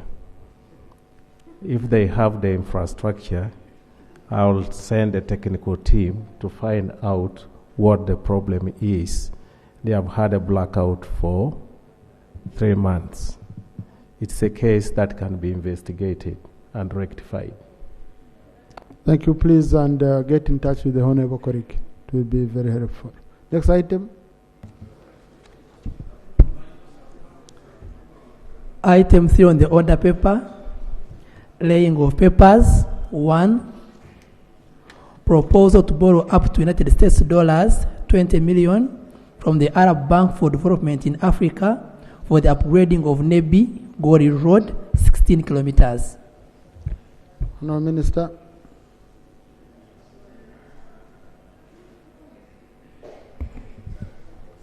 Right Honorable Speaker, I beg to lay a proposal to borrow up to United States dollars 20 million from the Arab Bank for Development in Africa, Badea, for the upgrading of Nebi Goli Road, 16 kilometers. I beg to lay. Thank you, Honourable Minister. The proposal is referred to the Committee on National Economy. Please work closely with the relevant Committee for Physical Infrastructure. Honourable Commissioner, I see you are... Item 3. No, wait, Clerk. I can see the Commissioner seems to have an urgent issue. Honourable Commissioner, have your turn. Thank you, Right Honourable. I know the procedure. I only want to make you know that this road is actually 120 kilometers. But today, the Minister has presented a request to borrow money to work on only 16 kilometers. Right Honourable Speaker, I think this is an insult to the Greater Nebi. We have sat in this house. We have approved loans for hundreds of kilometers for other districts. At the last moment, Greater Nebi gets to a loan of 16 kilometers out of 120 kilometers. I only wanted to present mine. Just procedure matter, you will come back after. Thank you, Right Honourable Speaker. Right Honourable Speaker, the Minister has laid the proposal to borrow, and I'm sure this proposal is going to go to the committee, which will scrutinize this matter. I appreciate the issue being raised by the Commissioner, but would it not be procedurally right that this matter being raised by the Commissioner be taken to the committee so that the committee can then so that the committee, I am raising a procedural issue for the Speaker to rule. So would it not be procedure right that this matter goes to the committee and then the committee will interface with all the stakeholders? Yeah. Thank you, Right Honourable Speaker. Yeah, thank you. I appreciate the procedure matter, Honourable Pendi, but what the colleague is raising, that the committee will limit itself to only, what has been sent there, which is the 15 or 16 kilometers. It won't go beyond. And it should be an error, because when you look at 20 million, no, it's not an error, because when you look at $20 million only, yeah, okay? So I think it would be very important for the minister on Thursday, okay, to come, because this road, we have been talking about it for long. I don't know a road which is just 120 kilometers. You come to do just 16, because I remember the other time when I was hosted by Honorable Feuchan, Honorable Gabriel, and Honorable Mavenjina at Paida. I was still a government chief whip. That road really, to go through it, and it's a gateway to Congo, to the DRC. It's one of the roads which would bring a lot to this economy. So let the minister come and tell us why he chose to pick only for 16 kilometers, leaving the rest, and tell us when he will work on the rest. You never know, tomorrow they might bring another portion. Honorable Tim Gill? Yes? But Honorable Feuchan, are you done? Please, had you completed your submission? Right, Honorable Speaker, I think you have ruled very well. I am grateful, and we are looking forward to receiving his response. Our people would want to know, this road, by the way, stops in Nebi itself, not even completing the entire Nebi. That means the entire Zombo, where I represent, is completely left out. Right, Honorable Speaker, it is very painful for me to stand 1,000,000 times on this microphone singing the same thing, and the government that I serve diligently is not listening. Thank you. Honorable Tim Gill? Thank you, Right Honorable Speaker. Right Honorable Speaker, my sister Feuchan is right. Members after members have stood up here speaking about the entire stretch. But nevertheless, we do appreciate the effort that government has brought here to make sure that we have at least Nebi Goli done. So as we push to make sure that we get the entire stretch of the 116 kilometers, we still stand. That it does not mean that we are not ready to accept the 16 kilometers for now. Let us take the 16 kilometers, but we continue to push for the entire stretch, because it's not being selfish. What I'm saying is the entire stretch up to Zombo is a very important road, and we have continued talking about it, because to go back right now and totally send this away, then it means that we do not have a start for the moment. But yes, my sister is very... Honorable Isaac, the Honorable Feuchan, okay, didn't say don't accept the 16. No, she didn't, okay? She recognized you have brought 16. But where is the rest of the road? Because you see, we might have a misrepresentation here that a colleague didn't want this small stretch done. So, yeah, you get it. Let's be clear. A colleague was only saying you have brought 16, yet you should have brought the whole stretch. So can you explain to us why you are not bringing the whole stretch? Let me allow another colleague from the area, we conclude on it. Now let's just... Thank you very much, affected colleagues. Right Honorable. I would like to thank government for the initiative for the 16 kilometers. I would like also to thank Honorable Foch and the Commissioner for bringing the voices of the people that the road is actually 120 kilometers. Right Honorable, this road is very economical.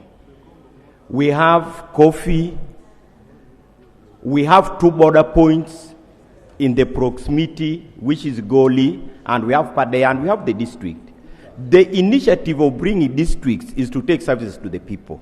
Now, if we cannot even extend a national road to reach the district headquarters, it is actually a disservice to the people. So I would like to propose that we appreciate the 16 kilometers. However, since Parliament does appropriation, we can still stretch to at least for the beginning, to at least 30 or 40 kilometers. I beg to submit. Honorable, the Minister will come here to update us and give assurance to the colleagues from the affected area. Next. Next. Item 3.2 on the order paper.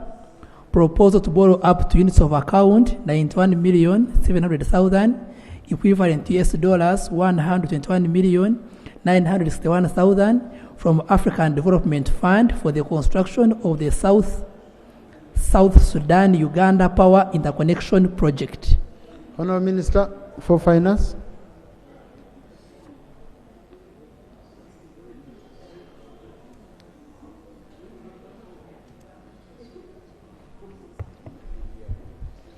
Mr. Speaker,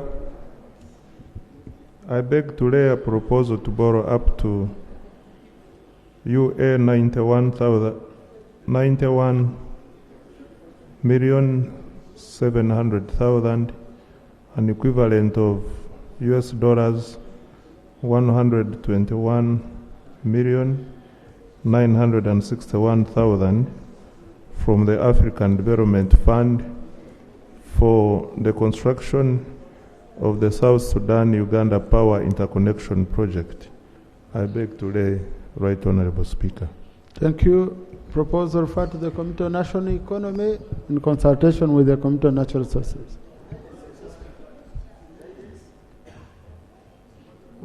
We don't have a provision for guidance in the rules of procedure. Procedure, Honorable Seungo. Thank you, Mr. Speaker, for allowing me, and I thank the Minister for laying all these loans we are seeking for. But, Mr. Speaker, why we raise a lot of eyebrows on these loans and complaints come from members is there are a number of new districts, including mine, which don't have a single Tamaka road, and whenever it comes to paying loans, we are always part of the payment scheme. There was one time when Mr. Totas went to visit heaven and he borrowed the feathers from the bird, but he used one term that whenever we reach there, if they bring food, you say all of you. Whose food is this? All of you. And the birds who gave him feathers never ate, because whenever whose food, Mr. Totas had named himself Mr. All of You. Every food was coming for him. So my procedure matter is, why don't we finance, give at least whenever we go for loans, give priority to some of these new districts. At least for every financial year, 5 of them, or 3, to have some money through these loans for Tamak. In Kalungu, we only have one Tamaka road. It is along the church, from the church to the nuns. And that was given during the celebration of 100 years. But you go to Kalangala, where your constituency, Right Honorable Speaker, I have been there, visited a number of districts. A lot of loans are brought, but no consideration. Remiaga has never seen a Zimbabwe. I think they have some little Tamaka these days. Isingiro has. But Chaba, why don't you help us, Mr. Speaker, as a procedure matter, that when these loans come, even people from Kalungu are paying, people from Mitoma are paying, but there's no benefit for a single Tamaka road for new districts. Thank you. Apart from those leading us from the main roads that were made. Honourable Minister, that is my prayer. Thank you. I'm tired of having all of you. When it comes to eating, I don't get anything. Thank you. Honourable Minister, that's for noting. That's for noting. Clarification, Right Honourable Speaker. Next.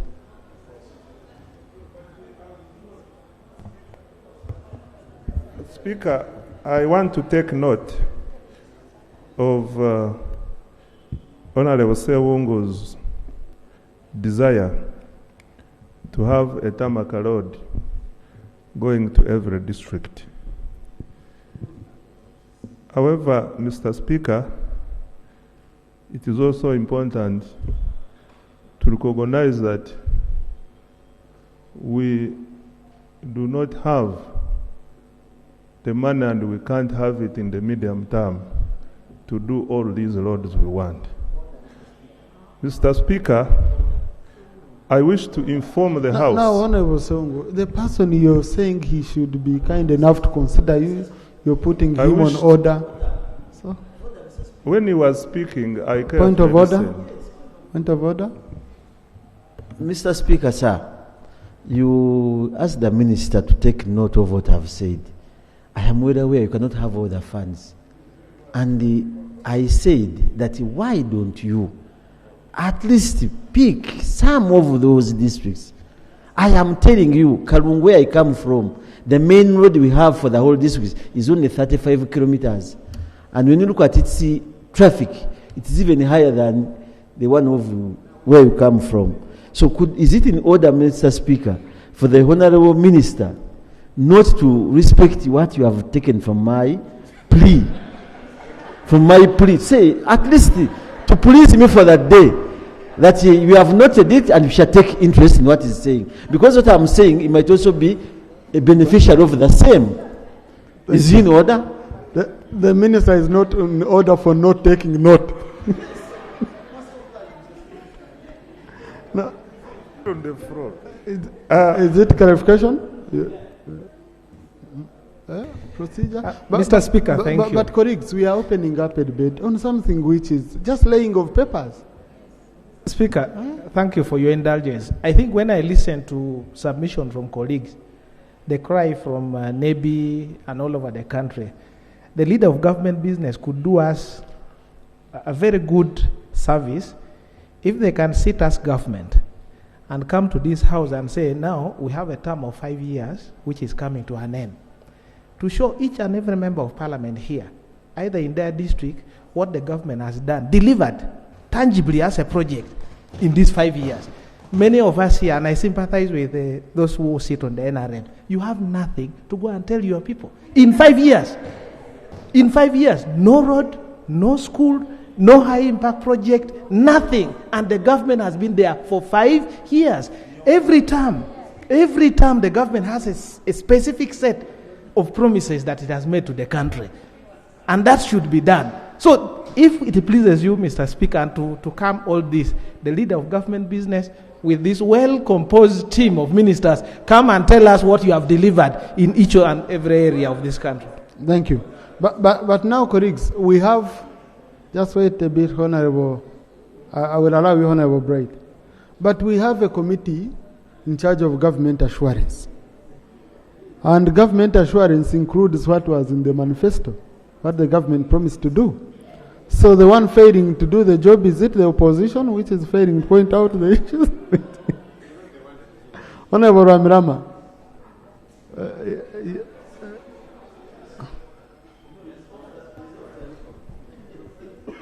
Mr. Speaker, it's not true, and it should not be left unchallenged that in 5 years the government has done nothing to show, when we have been commissioning facilities all over the country. Yes. If you have not done your work to understand where the budget you appropriate goes, you go and find out. We can bring here a list. We are always here on appraisals and things that have been done. For instance, in my constituency, I have 2 new primary schools built. I have water running. I have electricity.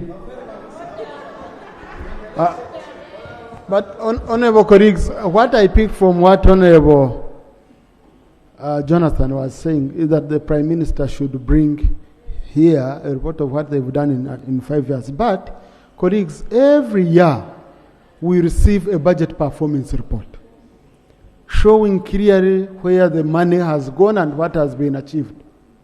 Okay? And we budget against work plans. So when we say that there is nothing, maybe in Honorable Jonathan's area there might be nothing.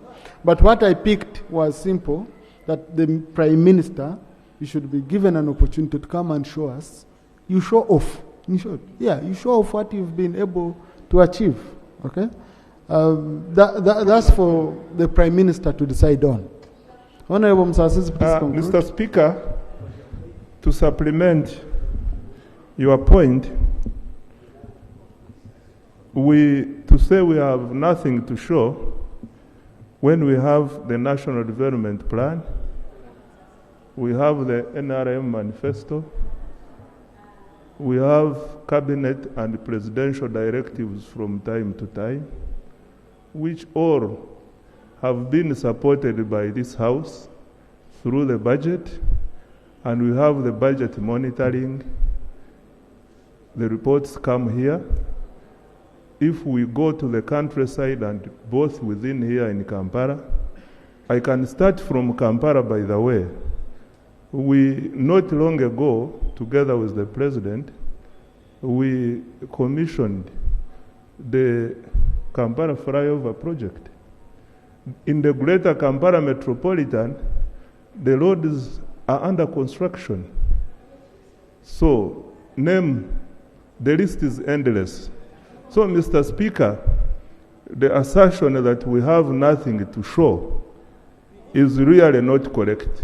PDM, Mr. Speaker, every parish in this country has received at least 300 million Uganda shillings. Honorable Minister, Honorable Jonathan Odol has made a request Thank you. that compile whatever you've achieved and lay it on table. Thank Period. you. Now, lastly, on the roads, Mr. Speaker, even when we are not able to do tarmac to every district, at least we are able to release and budget for money for road maintenance in the districts. The 100 million every year goes to the district, 1 billion. 1 billion, yeah. And in the new term, the President has already guided that we increase this to 2 billion. And also buy new road units per district.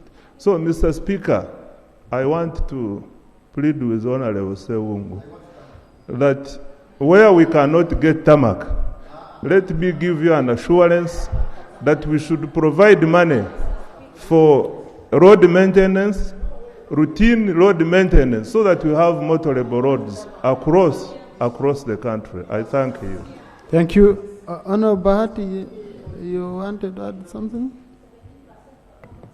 I just wanted to say, Mr. Speaker, that we take positively what the Honorable Jonathan has requested the government to do, because it's a great opportunity for us to showcase of the achievements we have made, which are actually abundant. If you can give us space in 2 weeks' time, we'll be able to come and demonstrate the capacity of the NRM government and what we've been able to achieve. And I'm sure that by then, the Honorable Jonathan will remove the last part of his statement that we have done nothing. Thank you. Honorable Bahati, government business takes priority on the order paper. Whenever you're ready, inform us. We shall give you the space. Next.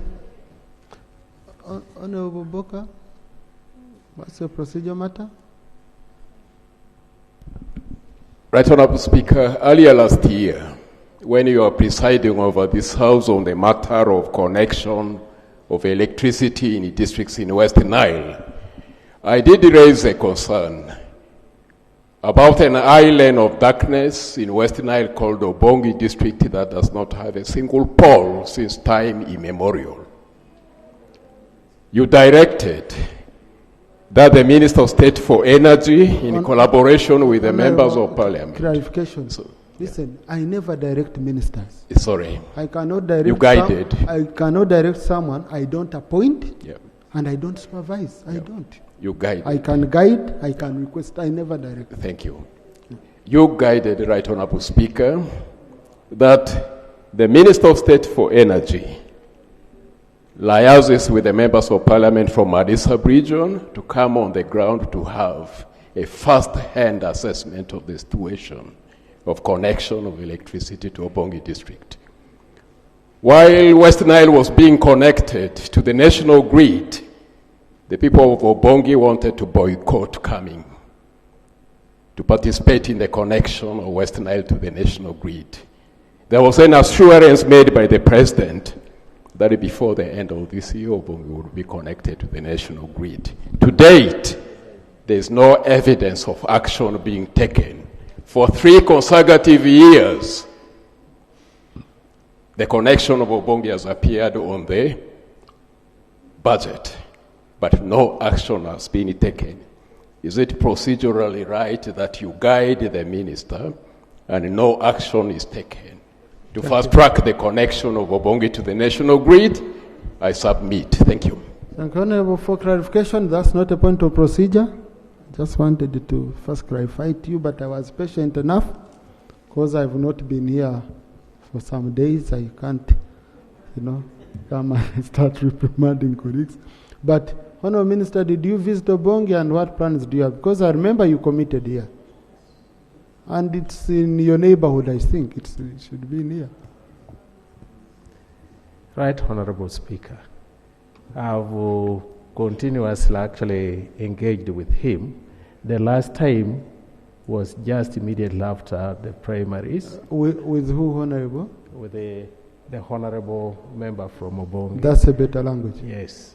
And we're actually committed that there are going to be priority on the electricity access scale up, and we are doing the evaluation now. I would request he actually comes to office and we go through what plans we have for Obongi and also the date when we expect to reach Obongi. Thank you. Honorable Boka, please follow. Thank you. Yes, next. Item 3.3 on the order paper. Reports and opinion of the Auditor General on the financial statements of the following for the year ended 30th June 2024. A. Uganda Consulate, Mombasa in Kenya. Honorable Commissioner for your turn.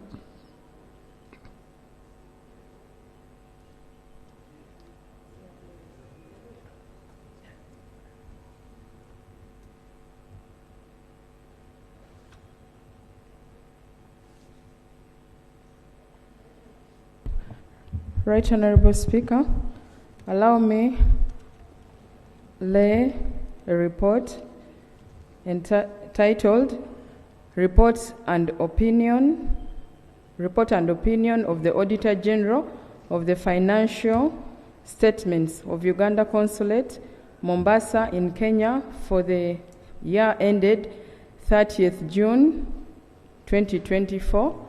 I beg to lay. Thank you. The report is referred to the Committee on Public Accounts, Central Government, for consideration and reporting back. Item 3.3b, the Uganda Embassy in Cairo, Egypt. Honorable Commissioner. Right, Honorable Speaker,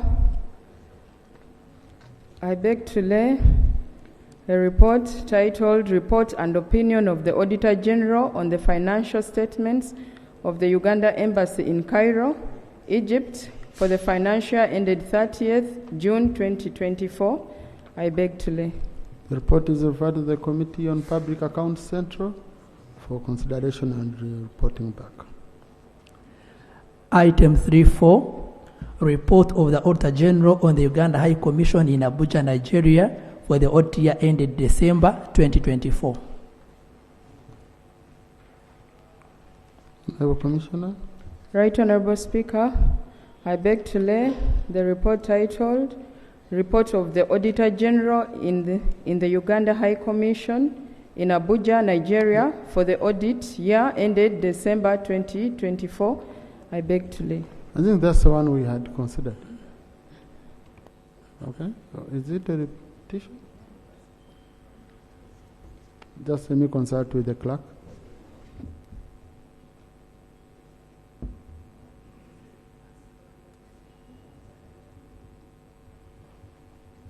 Thank you. The report is referred to the Committee on Public Accounts, Central Government, for consideration and reporting back. Next. Item 3.5, guidelines for safe conduct of entertainment co-curricular activities, and election of student leaders in pre-primary, primary, and post-primary schools and institutions. Honorable Minister Bati. On behalf of the Honorable Minister Peter Gwang, I beg to lay guidelines to address the concern of increasing exposure of learners to inappropriate, exploitative, and unsafe entertainment and co-curricular activities in pre-primary, primary, and post-primary schools and institutions. Thank you, Honorable Minister. These are for information purposes. They already uploaded on our system at Fresco, and also they should be put in the library for members to easily access. Procedure, Honorable Sarah. Right Honorable Speaker, I seek for your guidance. Last week, in this House, the Public Accounts Committee presented its report. And I was appealing, I recall appealing to the presiding officer that the Constitution, and I've raised this before, Right Honorable, the Constitution obligates this House to receive the Auditor General's reports, consider them, and debate them. We adopted the reports of the Auditor General for the financial year 2024-2025 omnibus. Now, 2023-2024 omnibus. So, today we have received Auditor General's report for those missions. So, Right Honorable Speaker, the procedural issue I am raising is that we already adopted reports which we did not even debate in this House. And it was omnibus, implying that even this which has come, in my interpretation, is already adopted. So, Right Honorable Speaker, would it not be procedurally right that you guide us as a committee and give us the way forward so that we don't go and consider these reports, interface with the accounting officers only for no work done? So could you please, would it not be procedurally right that you guide us? Thank you, Right Honorable. Yeah, thank you. Vice Chairperson, you wanted to say something on the same before I guide? Right Honorable Speaker, sorry to interject before you guide, but I remember during the time of presentation of all the reports for PAC, we requested the Right Honorable Speaker to allow the committee more time for interaction and interrogation of the reports for missions abroad, and these were stayed. So I believe we shall have more time to have these ones considered because permission was granted.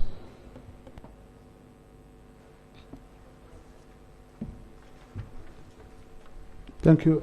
I think Honorable Namuga has brought it out very well.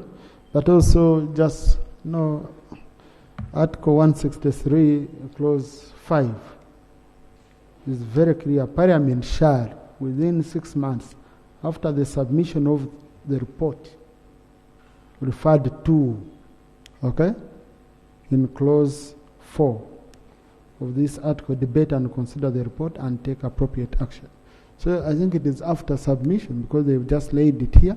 So you have 6 months to process and consider the reports. Thank you. Next. Item 4 on the order paper. Motion for a resolution of Parliament authorize government to borrow euro 183,309,947.16 from Standard Chartered Bank and Uganda shillings 120,395,249.259 from the domestic market 6 months treasury bill for financing the strategic towns Water Supply and Sanitation Project, Phase 2, STWSSP 2. Honourable Minister.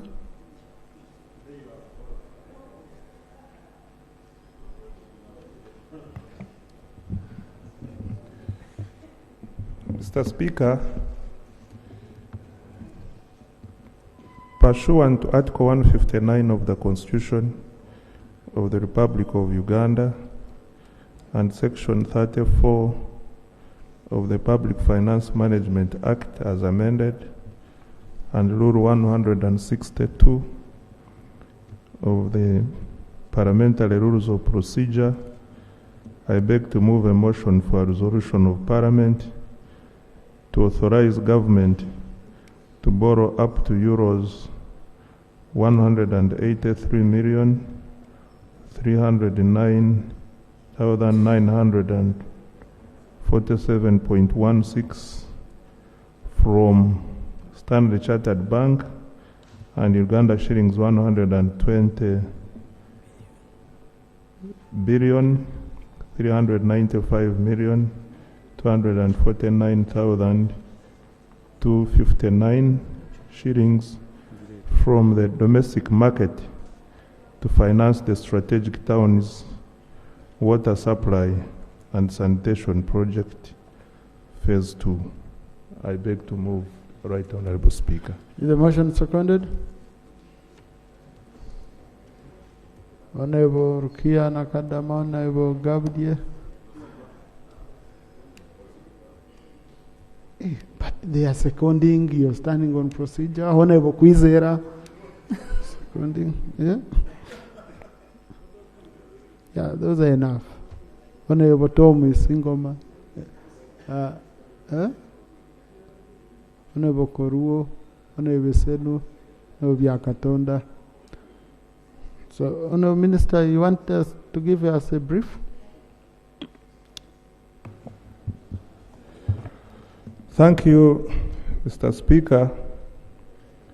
Mr. Speaker, the project objective is to support the government of Uganda's effort to achieve sustainable provision of safe water and hygiene sanitation for the urban population by the year 2030.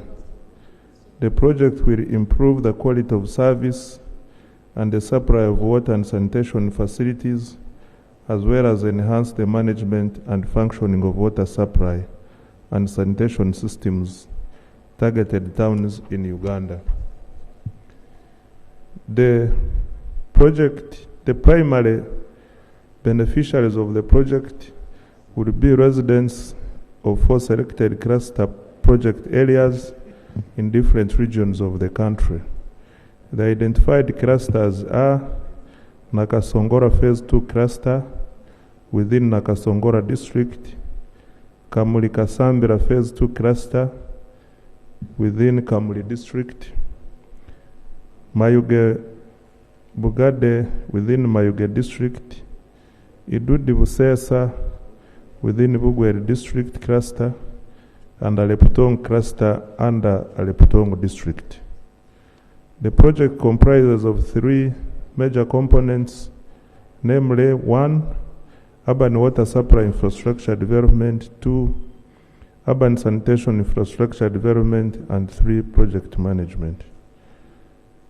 The project will cost euros 221.682 million and will be financed by 1, Sino-Sure-backed term loan facility from Standard Chartered Bank of up to euros 183.309 and domestic borrowing of 120.395 billion.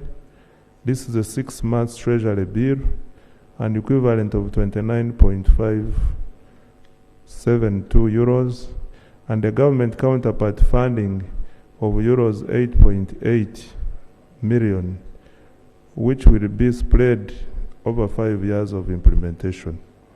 The counterpart funding will cater for the project running costs. Those are recurrent costs.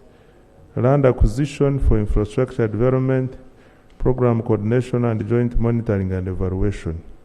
It will therefore be budgeted for in the Ministry of Water and Environment's mid-term expenditure framework, and the resources will be made available starting financial year 2025-2026. The certificate of financial implications has been attached to the detailed brief. The right-of-way for all the infrastructure was concluded under phase 1 of the project in Nakasongola, Kamuli, Kasambila, and Aleptong, while the process is still ongoing in Budade Mayuge, Idudi Busesa, with the involvement of the district local government. The progress of acquiring the right-of-way for the entire project is estimated at 75%. What are the terms? The loan amount I stated earlier is 183.309 million. The period or the tenure is 14 years with a grace period of 4 years.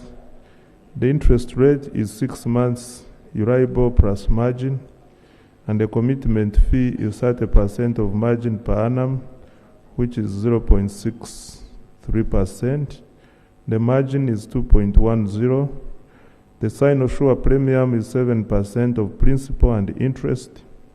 The agency fee is $20,000 per year, and the arrangement fee is 1.4% paid upfront, and the default interest is 2%. The 6 months treasury bill issuance to cater for 15% of the contract sum, loan amount is 120.395 billion, which is an equivalent of 29.572 euros. And the loan period is 6 months treasury bill to be determined at the time of issuance. However, it stood at 14% per year as at 12 February 2025. The justification, Mr. Speaker, is that the project will contribute to water and sanitation sector target of 85% by 2030 and 100% by 2040. The project will provide additional access to at least 0.74 million people by 2030 and over 1 million people in the projected design period by 2050. The project will train 150 people in appropriate urban sanitation, i.e. masonry, mechanic, artisan, and waste management. Through this project, the sector is targeting rolling out water and sanitation services to the 4 future cities and the surrounding satellite town councils within selected districts to cover wider and unserved areas, bringing piped water closer to the town populations and progressively reducing the common sight of women and children carrying water on their heads for long distances from unsafe wells. The water supply services will extend to 51 towns, covering 115 parishes. The project will contribute to improved health and productivity of the population through the provision of safe water and sanitation services to the target population of approximately 1 million people by 2050. The infrastructure also serves industrial areas in the region, including the cassava processing plant in Nakasongola and the proposed industrial park in Kakoge. In addition, the project will include abstract infrastructure for water, for irrigation purposes, and support designs for extending water for irrigation within the project areas. The envisaged direct impacts of the project include access to safe, adequate and reliable water supply to town populations, reduction in the average walking distances to the nearest public water point, and reduction in the time spent fetching water at congested water points. The water infrastructure designed for the identified cities and surrounding small towns is a direct response to Uganda's rate of urbanization, currently at 5.2%. Sanitation interventions in schools, institutions, and other settings, and accompanying fecal sludge plants with dislodging units will have tremendous impact on the existing challenge of emptying toilets and septic tanks in schools and informal settlements. The project will also provide employment opportunities during construction and economically empower women and youth through support groups and skills development. Catchment restoration through tree planting will be an integral aspect of the intervention. The project will address the unequal power relations and the different roles, capabilities, and needs of women, men, girls, boys, and other vulnerable groups. The long-term impact of the proposed operations will not only result in a healthy workforce, but also improve opportunities for meaningful education enrollment for the future mothers of the nation. The implementation arrangements are as follows. The project shall be implemented by the Ministry of Water and Environment over a period of 5 years within the Human Capital Development Program. The program working group will play the overall policy oversight role, including reviewing and approving annual work plans and quarterly progress reports and providing strategic guidance to the project. Mr. Speaker, with this justification, I beg to move that the House considers the proposal and allow us to proceed with the borrowing. Thank you. Thank you. Honorable Chair, present the report. The Minister has already given us. Thank you very much, details. Right Honourable Speaker. Right Honourable Speaker, I beg to lay the report of the Committee on National Economy on the proposal to borrow euros 183,309,947.16 from the Standard Chartered Bank, UK, and Uganda shillings 120,395,249,259, approximately 29,572,292 from the domestic market. 6-month treasury bill for financing the strategic towns water supply and sanitation project phase 2. I beg to lay the report of the committee and also the report of the minority members who have written a minority report, and the minutes of the committee. I beg to lay. Right Honourable Speaker, allow me summarize the report. The Minister has already given an overview of this report. Right Honourable Speaker, the Committee of National Economy received this report. It received a loan request, and it was referred to the Committee on National Economy. The Committee on National Economy held a meeting with Ministry of Finance, Planning and Economic Development and the technical team. The Ministry of Water and Environment and the technical team. The committee also reviewed the documents that were submitted. That is the minister's brief to the proposal, the strategic towns water supply and sanitation phase 2 feasibility study report, the draft loan agreement between the Republic of Uganda and Standard Chartered Bank for financing the strategic towns water supply and sanitation project phase 2, environmental and social management plan for Kamuli town water supply and sanitation project, Kamuli district, dated June 20th, 2022, the NEMA certificate of approval and approval of the environmental and social impact assessment dated 18th of July 2024 for the project investments in the beneficiary areas of Kamuli, Mayuge, Nakasongola, and Alebitong. The conditions of approval of the environmental and social impact statement for Kamuli, Kasambira piped water supply and sanitation project phase 2 located in Bugonda village.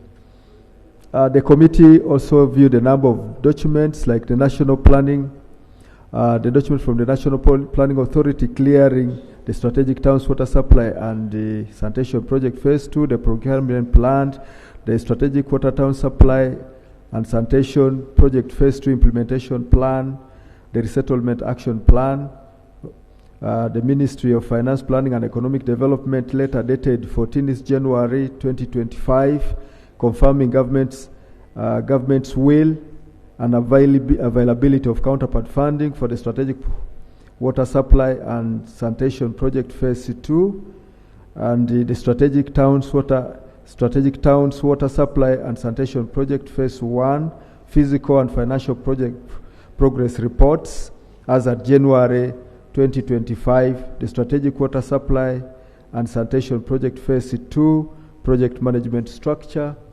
The committee also visited the committee also conducted a field visit to Mayuge district and assessed the performance of the project. The committee visited Mayuge Busana town water supply system. The construction of the main works had been completed and the scheme had been handed over to the central umbrella of water and sanitation for operationalization and maintenance. The committee also visited Kamuli district. The committee visited Kamuli town water supply system. The construction of the main works had been completed and the system was handed over to National Water and Sewerage Corporation. Right Honorable Speaker, the committee looked at the performance of loans under the water sector.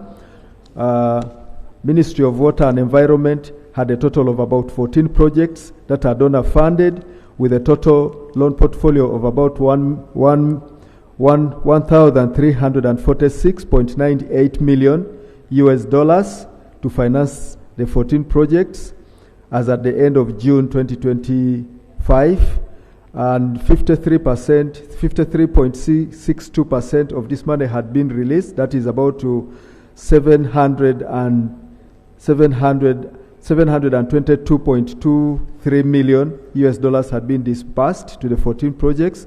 However, projects that were not performing well included the irrigation scheme development in Unyama, Namalu, and Sipi Falls project, irrigation for climate resilient, supply and installation of solar-powered water supply system in rural areas, and the construction of water and sanitation infrastructure and associated activities in Insingiro district. Right Honorable Speaker, phase 2 is taking over from phase 1. In phase 1, Right Honorable Speaker, this house in 2018, around December, passed a loan of 44 million units of account, equivalent to 59.4 million for the construction to implement phase 1 of the project. And phase 1 covered substantively 96% of the $59.4 million for the loan from African Development Bank that funded phase 1 had been released, and government of Uganda in totality had released all the counterpart funding to 100%. That was 6.6 million shillings. Right Honorable Speaker, the Committee on National Economy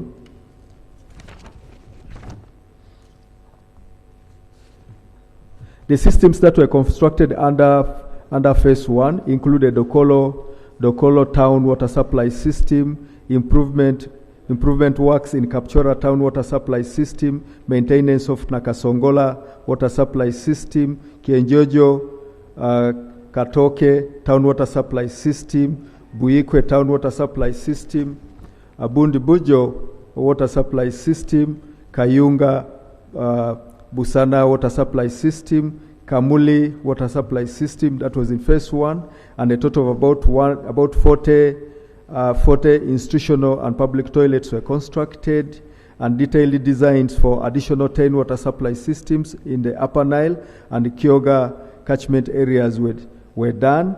And then the skilled training of women and youth in water and sanitation business. And then the development of regulatory tools and review of the water and sanitation services tariff regime was completed under phase 1. Right Honorable Speaker, we also assessed that phase 1 had the following challenges.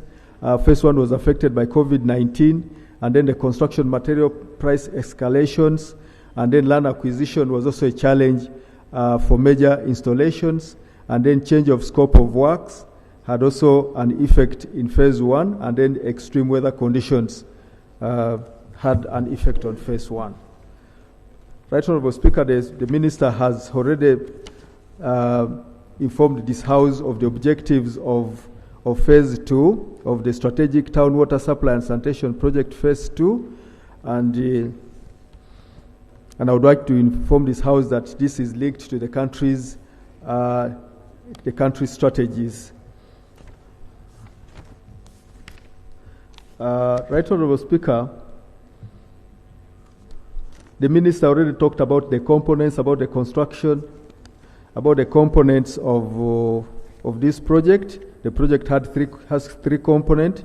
Component 1, that included the construction of the water supply systems. Component 1 takes the largest amount of funds, costing about 81% of the total project cost, where the total cost of 179.27 million euros will be invested in building on the achievements of phase 1 to enhance infrastructure capacity in Kamuli Municipal Council and Nakasongola districts, while construction of new water supply infrastructure in districts of Mayuge and Alebitong, the provision of the piped water supply and approved sanitation in these strategic towns will trigger socio-economic transformation through stimulation of business, commercial activities, and support to end user social services. Component 2 takes about 20.66 million euros, which is 9% of the total project cost, and will be conducted in line with the urban improved sanitation and hygiene strategy to finance activities of sanitation and hygiene awareness creation, construction of public sanitation infrastructure, including the on-site and off-site regional fecal silage or sewerage management facilities, fecal silage, haulage, and service equipment will also be provided to serve the cluster towns. Component 3 takes a total of 21.75 million, which is 10% of the project cost, and will invest in supporting Ministry of Water and Environment towards effective implementation of the Strategic Towns Water Supply and Project Phase 2. Right Honorable Speaker,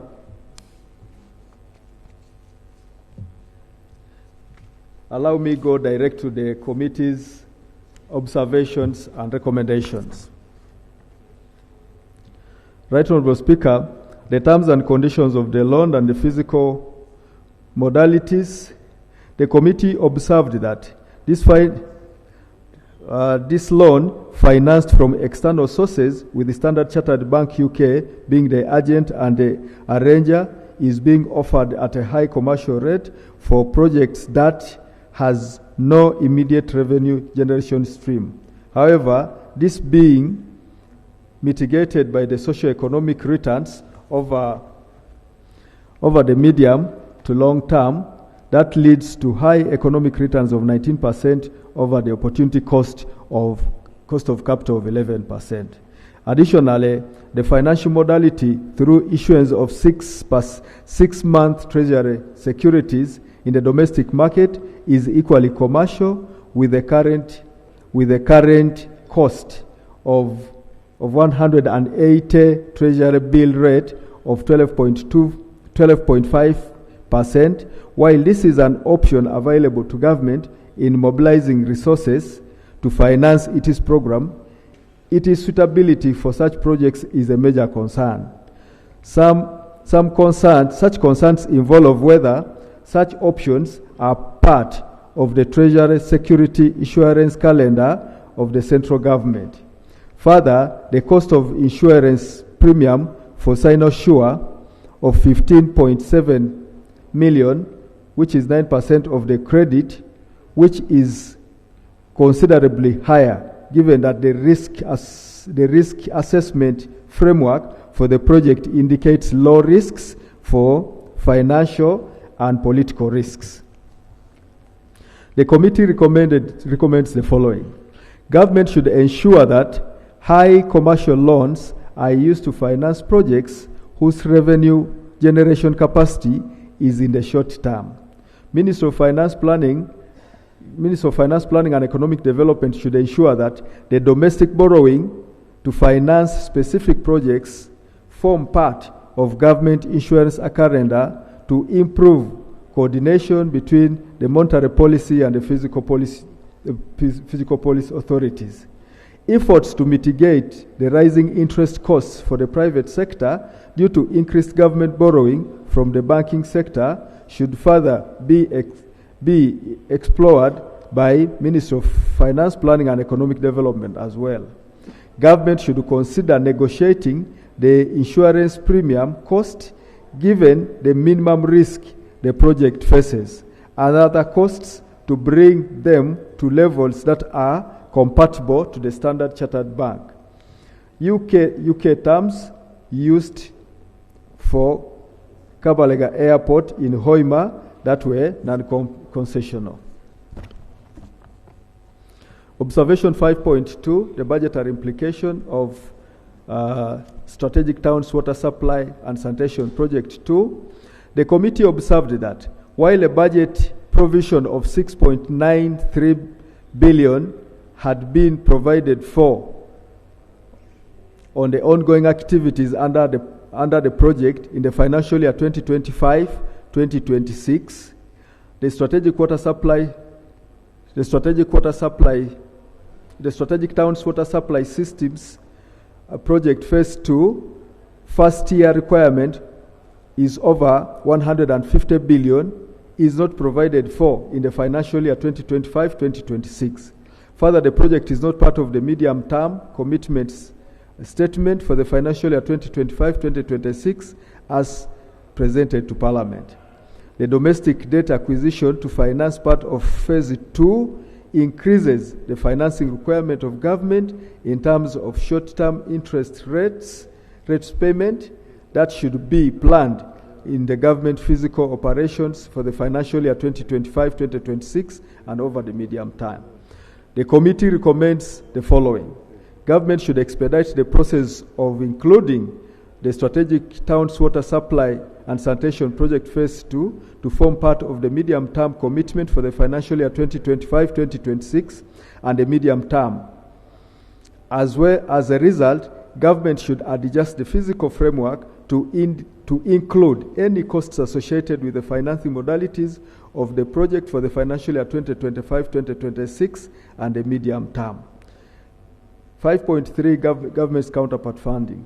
The committee noted that among the lessons learned from the implementation of projects, especially those financed by externally borrowed funds, is untimely release of government counterpart funding and the low absorption capacity of project executing agencies.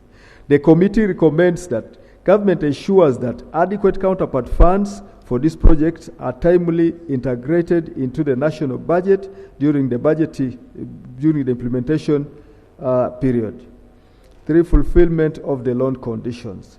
The committee also observed that government has been slow in the fulfillment of the loan effective conditions upon signing of the loan agreements in order to trigger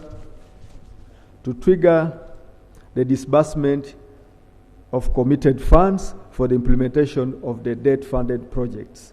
The committee recommends that government ensures the speedy fulfillment of the effectiveness conditions of the financing agreements for this loan in order for the committed funds to be released by the Standard Chartered Bank, UK, on time to guarantee the timely implementation of the projects. High dependence on consultancy. The committee observed the high dependency of the project on consultancy services.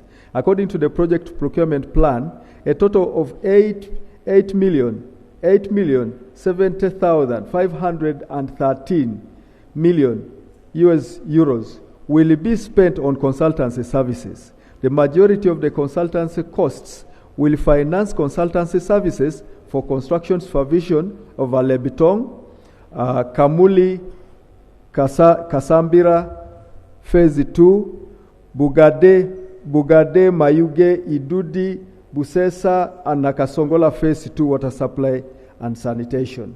The committee recommends that government scales up plans for deliberately building the capacities of MDAs in conducting studies, designing, and supervision of projects in order to cut down on the exorbitant amounts of project funds spent on consultancy services towards conducting studies, designs, and supervision of debt-funded projects. 5.6 is performance of debt-funded projects in the water and sanitation sector. The committee noted that there has been an improvement in the utilization of loans in the water and sanitation sector. Despite the improvement, some projects did not perform well. For example, the irrigation scheme development in Uganda, the Namalu CP project. Chairman. Yes, please. Chairman, really, I mean, the critical issues which we consider here, you know them. So just allow me to recognize our visitors in the public gallery this afternoon. We have students and teachers of Kati Primary School from Urepi Sub-County, Madi Okoro District. They are represented by Honorable Etuka Isaac Joaquino and Honorable Okia Joan Aniko. They've come to observe proceedings of this House. Please join me in welcoming them. Can stand up for recognition. Thank you. Thank you. We are glad to have you here. So, Chairman, conclude. Thank you very much, Right Honourable Speaker. Right Honourable Speaker, let me conclude. I'm trying to look at the most critical items.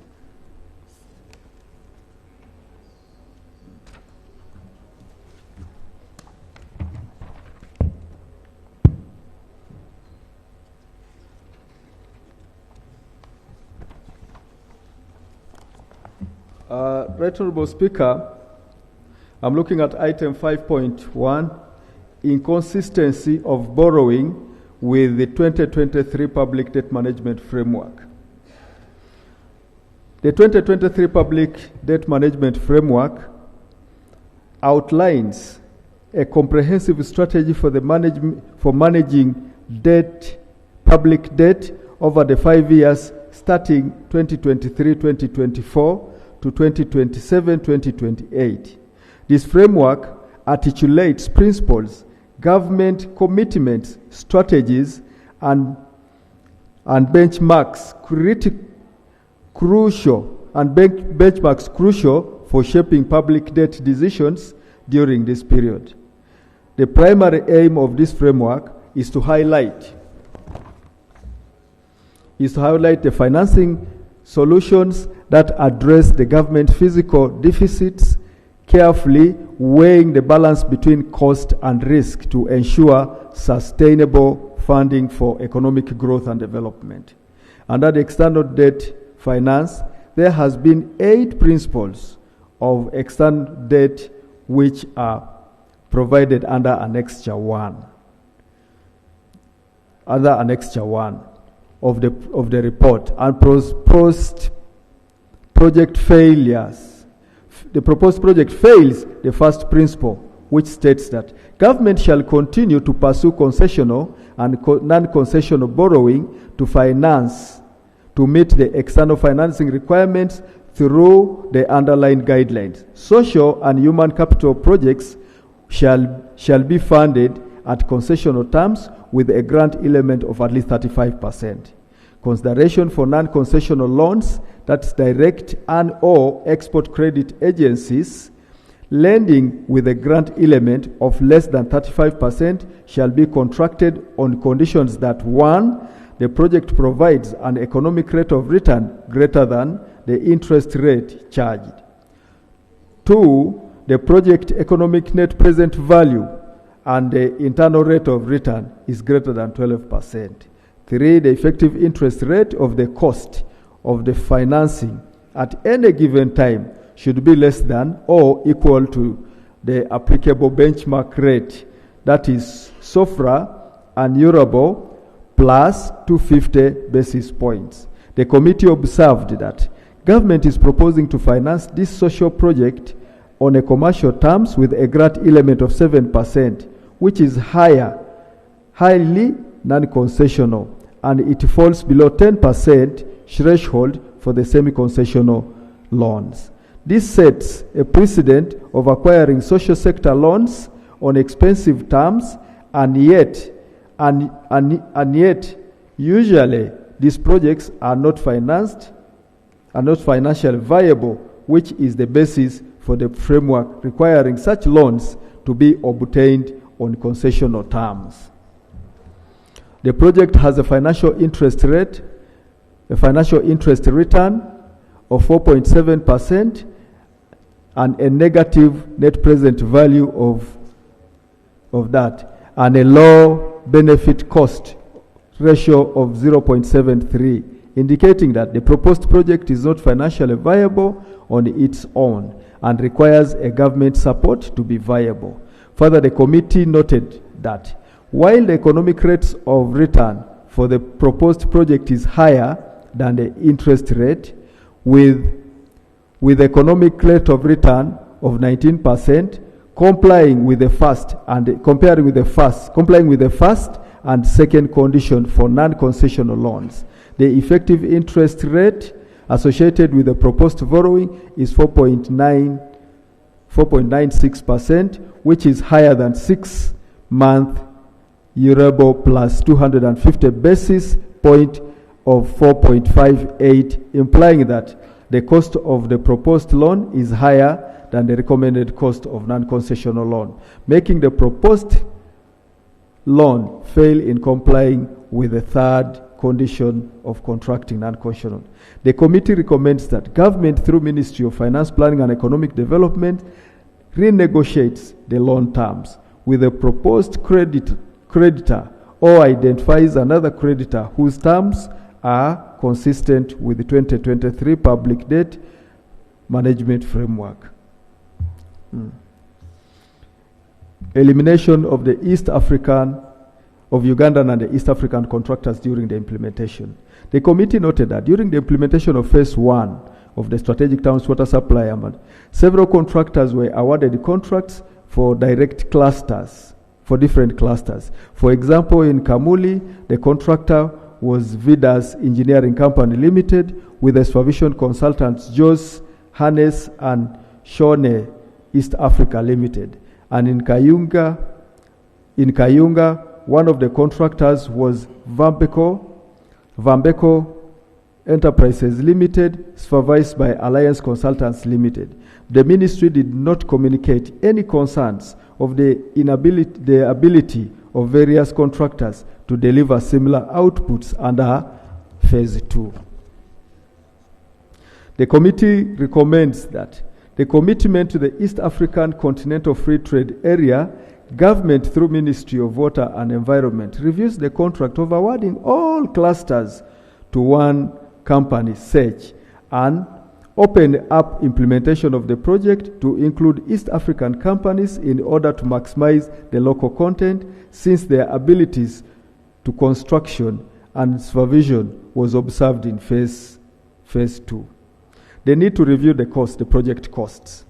The committee observed that the total investment cost under the project is 802.22 billion Uganda shillings, which is the contract sum. The committee was concerned that some of the project planned investments, investment items, should be implemented using the Ugandan revenue, not borrowing. For example, the Uganda shilling 34 billion under the project is to be construction of public toilets observed in payment in the table below. The committee, members can go through the table. The committee, using information from the respective feasibility studies, observed variances in unit costs. For example, the diesel storage shed, whose price ranges from between an equivalent of 72 million Uganda shillings in Nakasongola to 252.7 million shillings in Mayuge Idudi cluster. The generator house ranging between 33 million Uganda shillings to 1.319 billion in Kamuli Kasambira cluster. The operation of administration building ranging from an equivalent of 755.38 million to in Alebeutong 1.93.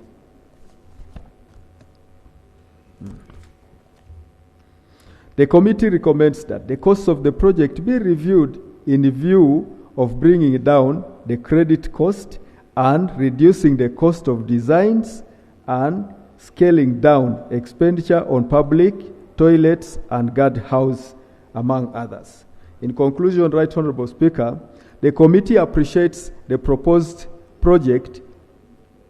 The proposed project is consistent with the objectives of the 4th National Development Plan, specifically those of natural resources, environment, climate change, land and water programs, and then the Human Capital Development Program. The project has a social ramification and builds on phase one projects. The committee recommends that the proposal by government to borrow up to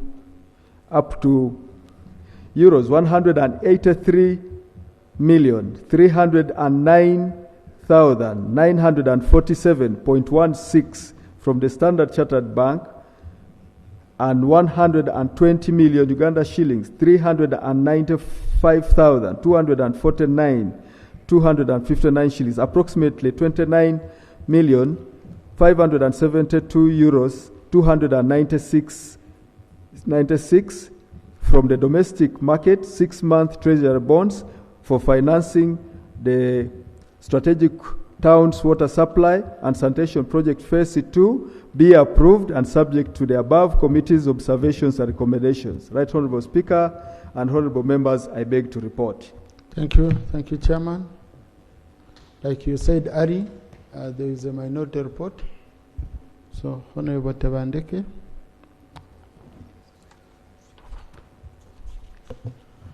Thank you, Honorable Speaker. I appreciate my chairperson and the Committee of National Economy for the report well presented. Right, Honorable Speaker, I'm going to be very brief and allow me address this House to the two fundamental dissenting matters over the same. Our dissenting matters are on two issues. One is the high cost on the loan, which subject a taxpayer to a burden repayment. Two is the non-compliance with the rules of procedure of Parliament. Right, Honorable Speaker, my dissenting observation is that we acknowledge the government's goal for 2024, especially improving access to safe water and sanitation services to our country.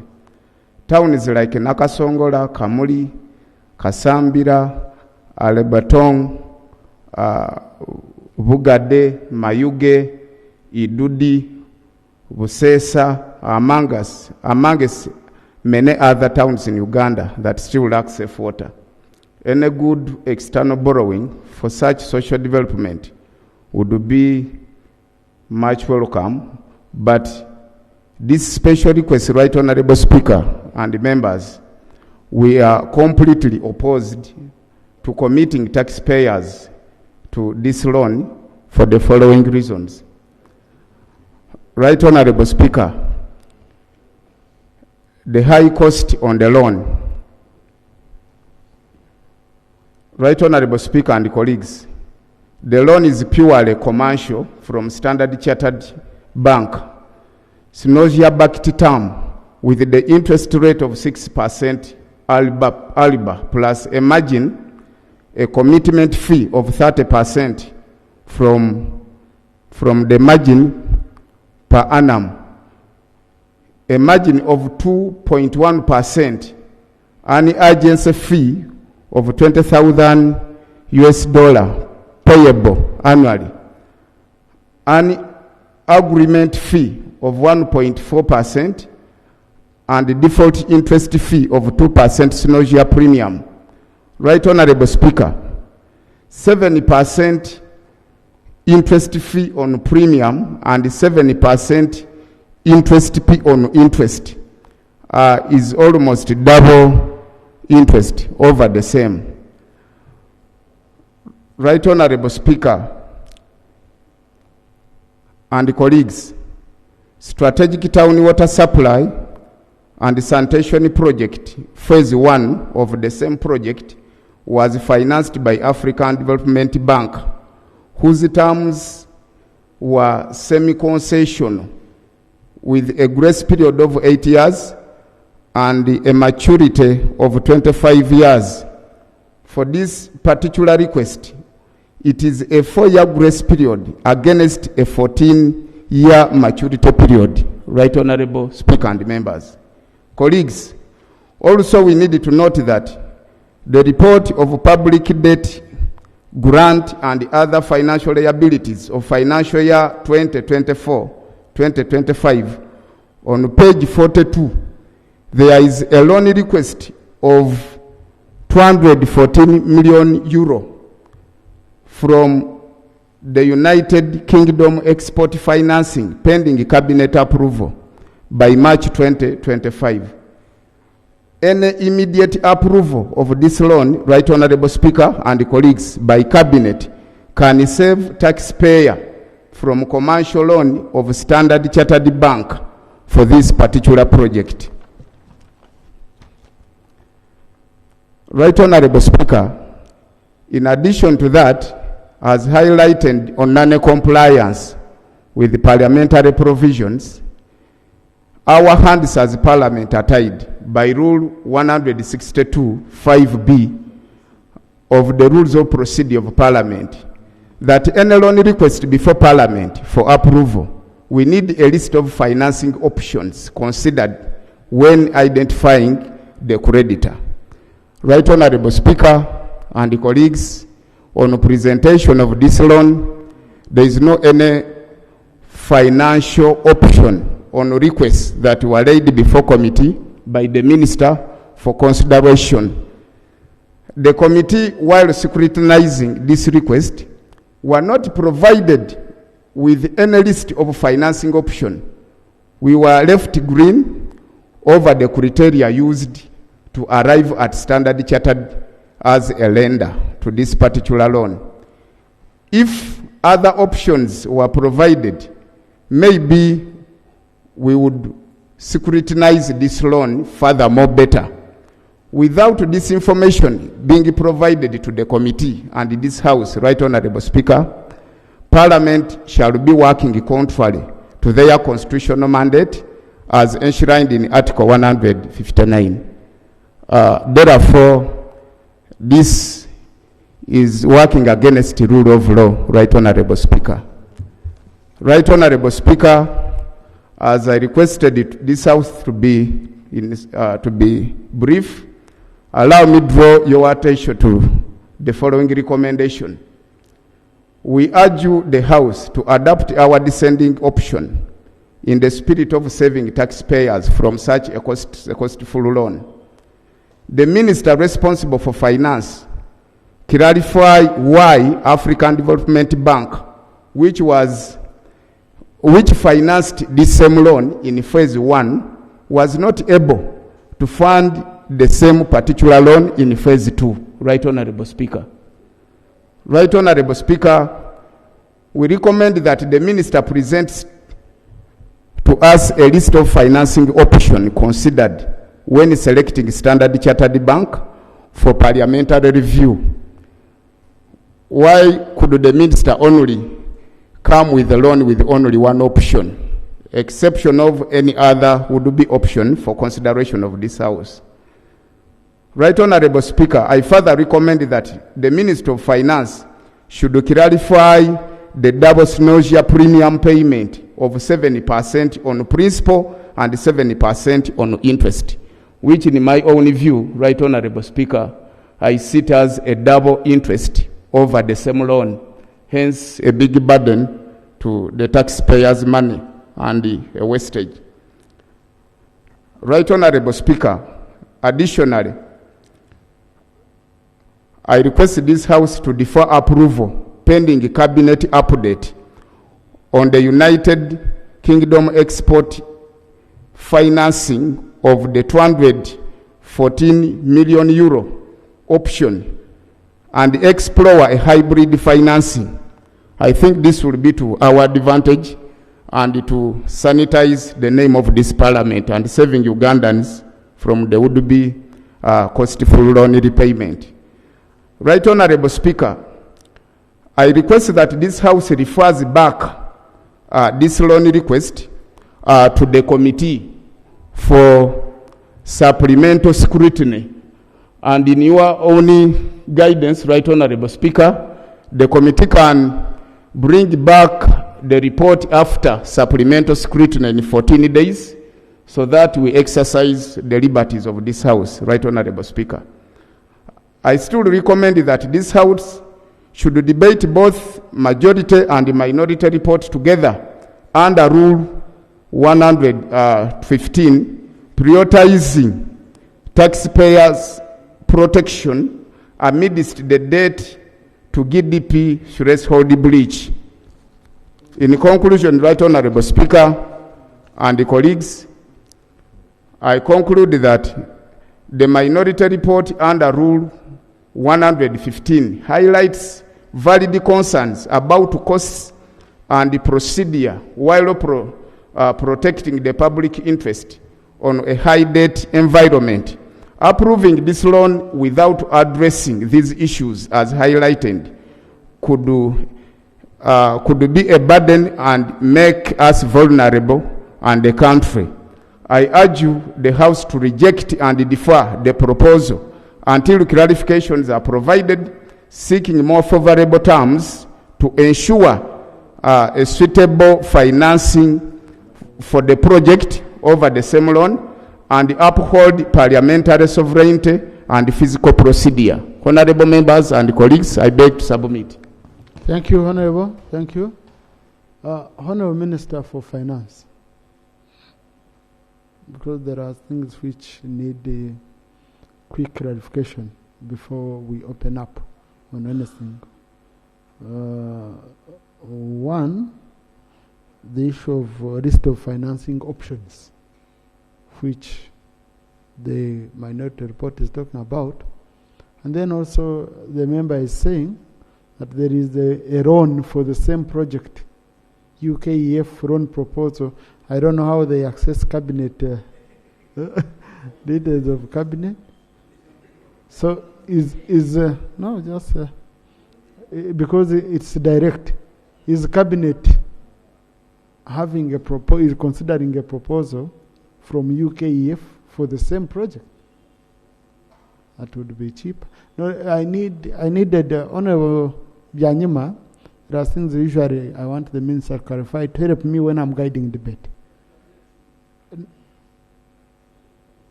Okay, Honorable Byanyima, it seems. Thank you, Right Honorable Speaker. We are slowly going into something that is not proper. Whenever a loan comes in, it concerns a certain sector. We cannot allow National Economic Committee, which I belong to, I'm sorry to say, to continue dominating, yet there is a particular sector that should be sitting with the national economy because they know more about what the loans have got. If you are talking about a road, physical infrastructure should sit with who? National economy. But Honorable and Nathan, they move together. Honorable Nathan, as a member of National Economic Committee, for example, you should have signed a minority report and you give... No, I can't sign a minority report. Listen to me. I can't stoop so low. We work... No, members who sign a minority report are not stooping low. Okay? These are procedure matters. You should have... you should have... I want it to go on record. Members who... A minority report is provided for under our rules. Members who sign a minority report are not stooping so low. Honorable Yanyima, you can make that good. Members are feeling insulted. Ones who I withdraw. Yeah. But when we are reviewing the rules, the procedure, rules of procedure, we said the beneficiary, the committee, the sector committee, should first go through their own request, then come and report to national economy and harmonize. Now we are doing things single-handedly. Honorable Janyima, Rule 214, Sub-Rule 11, you're collectively responsible since you didn't express your opinion. So you signed the minority report indirectly by keeping... No, Honorable Minister, please, Honorable colleagues. Honorable Minister. Yeah. Thank you so much, Chairperson. Sorry, Mr. Speaker. I also want to thank the Chairperson for the good report, and also the member who came up with the minority report with several observations and questions that require my response. And I wish to respond to the minority as follows. One, on list of financing options, Mr. Speaker, this is an EPC plus F arrangement. And in these arrangements, the list of financing options are not applicable. Two, why didn't we go to ADB? Honorable, if you can give them in detail what is EPC plus F. The contractor is already... Because you know the country is watching. Mr. Speaker, yeah. The contractor is already determined. We are looking for money to finance a certain contractor who is going to do this project. Honorable colleagues, EPC plus F, engineering, procurement, and construction. Yes. Plus financing. Okay? For the record. Yeah. The second issue is why didn't we go to ADB, which financed phase 1 of the project? Mr. Speaker, the arrangement we have with these banks is that every year they give us what we call a pot. A pot, we put there an allocation for each country, like say Uganda. Honorable, I asked the minister to clarify issues, please. Please. You can have a chance, okay, to come and bring your issues, but allow the minister to do what I told him to do. Yes, thank you. Thank you for your wise guidance, Right Honorable Speaker. Right Honorable Speaker, the pot for Uganda this year under ADB has all been utilized by the SGR. So the money is not available under UDB to finance any other project this year. There's another question. Why are we not looking at the concessional options? Mr. Speaker, we would wish to finance all projects of government under concessional arrangements. However, over time, the concessional windows have been declining. We still have some under the World Bank, under ADB, and the Islamic Development Bank, but still minimal. And if you note, this is where we go for roads, for electricity, for what. So sometimes it gets exhausted when we still have much pressing needs. Mr. Speaker, this is water going to support urban areas. You can see the need is really immense. And when yes, there is a need. When I don't do water, you will come here and say we have not provided money for water. When we provide, you will say this is expensive. But let me explain that the effective interest rate, as per your report, is 4.5. And Mr. Speaker, if we were to go fully commercial, you had the chance to seek clarification from me when I appeared before the committee. The rules, you know the rules. Mr. Speaker, if you go fully commercial, this would take us, say, 7%, compared to the 4.5% which we are going to borrow at. I think lastly, Mr. Speaker, the cabinet, the project he's referring to, which I don't know where this information is coming from, but the leader of government business is here. I think we have not seen this project, any project like this, on the agenda of cabinet. So, but that notwithstanding, we are designing a project called Solar Powered Irrigation Scheme by Nexus Green. And this will be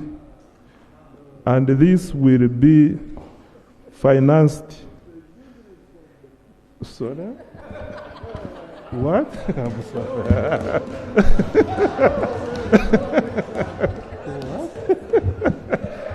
Mr. Speaker, this feedback is important.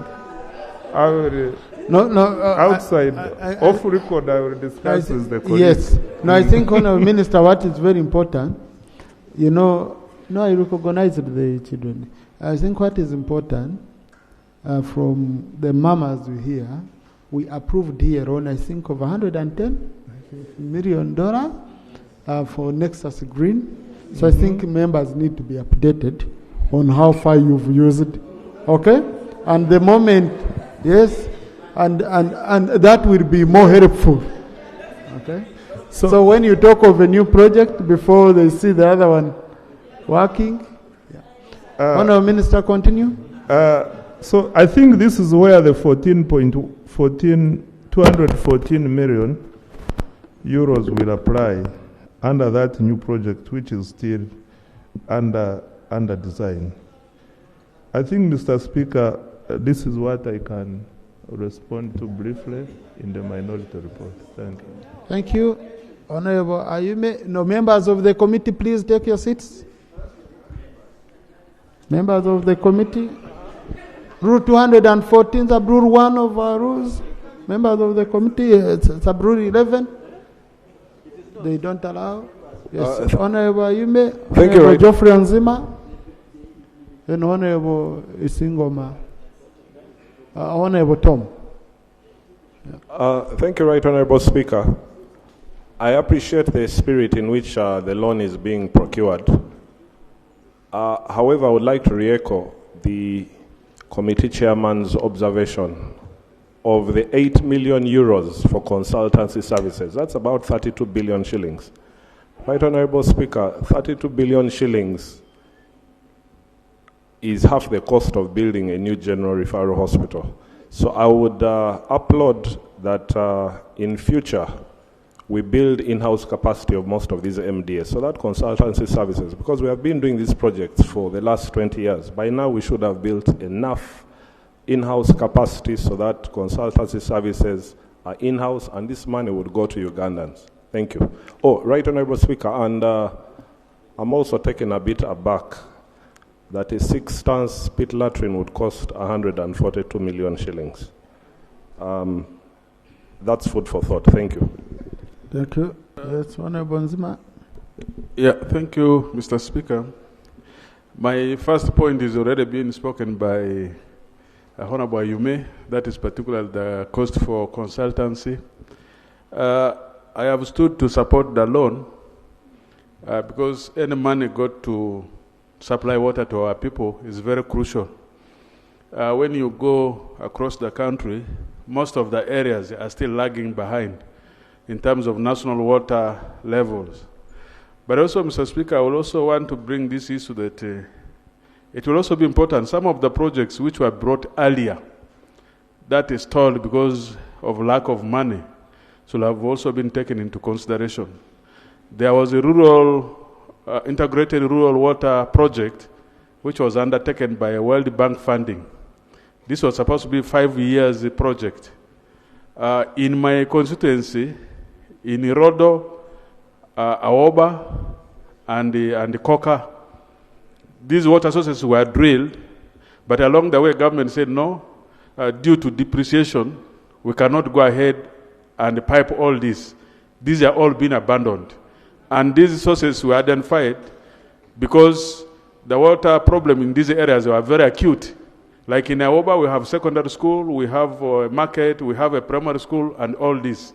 In K, we have health center grade 3, we have a market. All these are the same, for the same case with Coca. So I think as we think of starting new projects, we should have finished what we started. We start things, we leave them on the way, we abandon them, we jump for another project. So I don't know how we're operating really. Thank you. Thank you. Thank you. Honourable Tom. Thank you, Mr. Speaker. Mr. Speaker, I also, however much I support the loan, I concur with my colleague that there is earlier projects. For example, Chegegwa district has no water at all. And I remember 3 years back, plus even last year, it was one of the projects to be considered.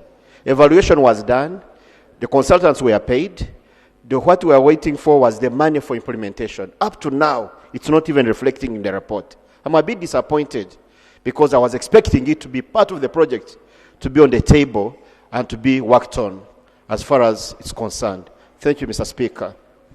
Thank you. Honourable Mouma. Thank you very much, Mr. Speaker.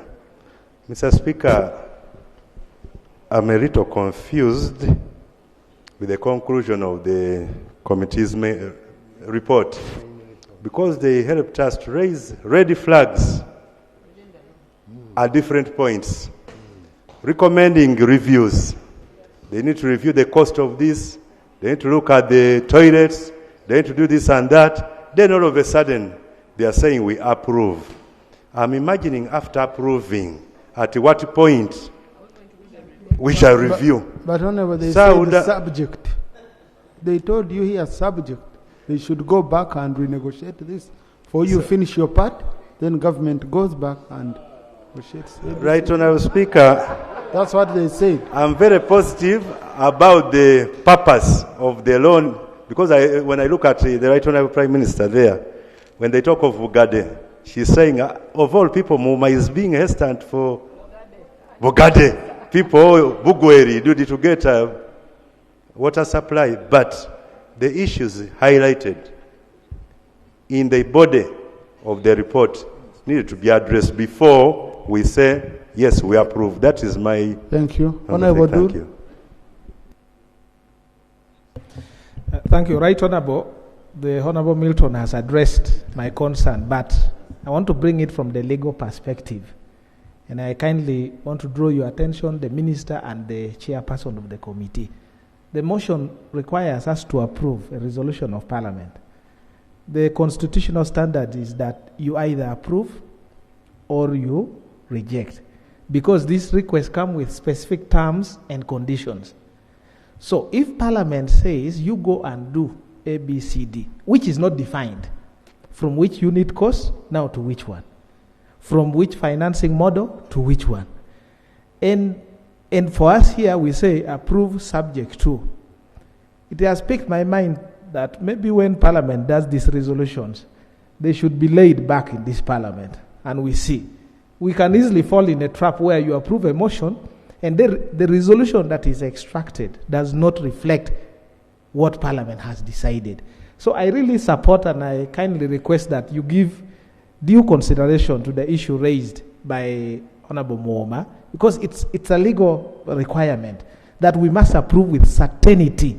And that certainty can only be when the committee has said yes or no.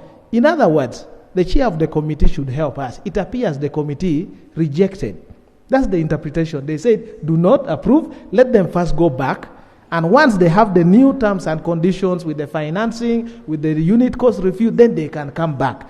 So chair should help us clarify that. And then from the minister, I want to know practically, should we approve subject? What happens? Are you going to go to them? And you have said you had already agreed with the contractor in an EPC plus F. Is it possible for you to go to them and then you renegotiate the terms? And when you renegotiate the terms, is that the term that Parliament has approved without Parliament looking at it? That's the issue I also have with this. Thank you. So, but Honorable Dur, I thought for us, okay, the terms we approve are with the render. Okay? Then the issues of reduce the cost of toilets, reduce the cost of pump house are with the contractor. Okay? That's, I'm trying to think. Yeah. Isn't that possible, Honorable Minister? That is correct, but when you look at the observation and recommendation, even touches the rate, the terms of borrowing, the interest rate, that's what the committee said. In fact, they said, renegotiate terms of the loan somewhere. It is said, renegotiate the terms of the loan.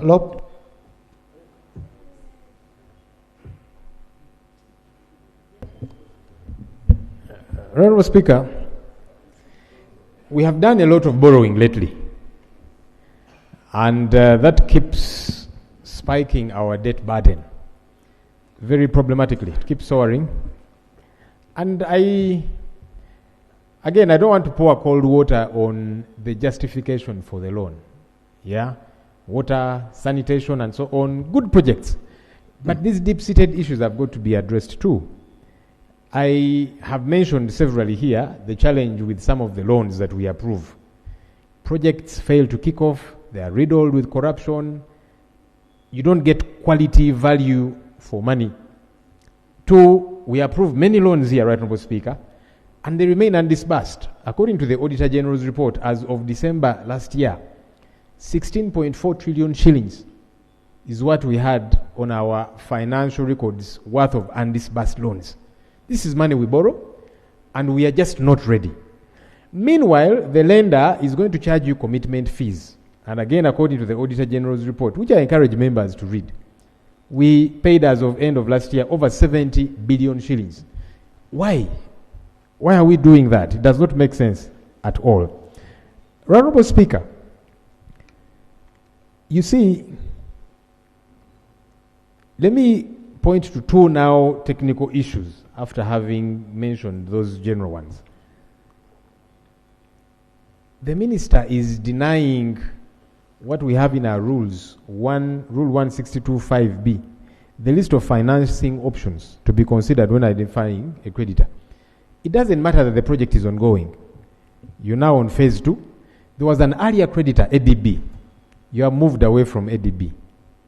Why? What are the new options? Now that you're moving away from ADB, you needed to avail those options. You cannot run away from it by saying, this project is already ongoing, there's already a contractor, and so on. You have moved away from your earlier creditor. That has got to be explained. You cannot run away from it. Two, Right Honourable Speaker, and I'm sorry I might sound a bit pedantic, but it's important. Rule 214, you have been quoting that rule, Right Honourable Speaker. Part of the provision of that rule is for a requirement of 1/3 of all members of the committee to have signed the reports. That threshold has not been met by both the majority report and the minority, because you have 16 The total members of the committee are 56. So the 1/3 in proper month is supposed to be 19. That's 18. It's less of one, but I'm saying we need to tick those little boxes too. They might be little, but those are our rules. Here is... Honorable Senyon, that when they were prodding, they had not yet reached, but the report they gave to me has the signatures, and I can give you my copy.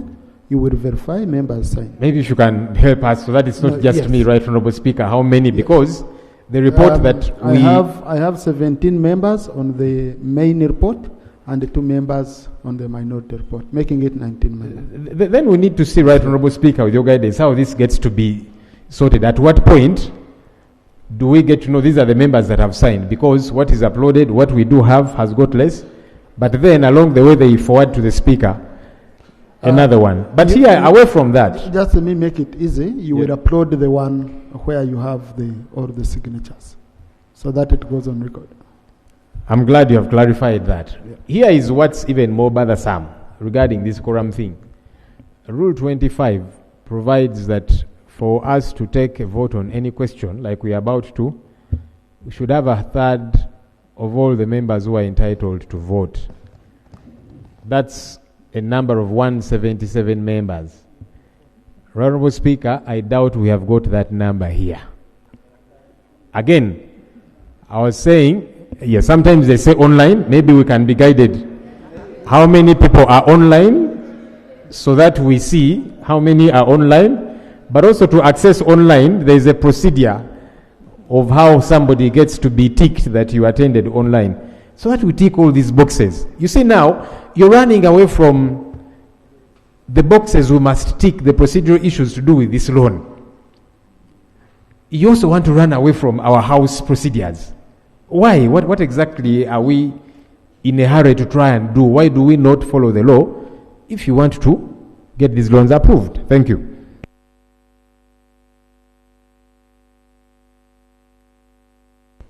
Yeah, honorable colleagues, I can see the numbers that I have online and the numbers I have here, because I had already also checked, they are not sufficient enough.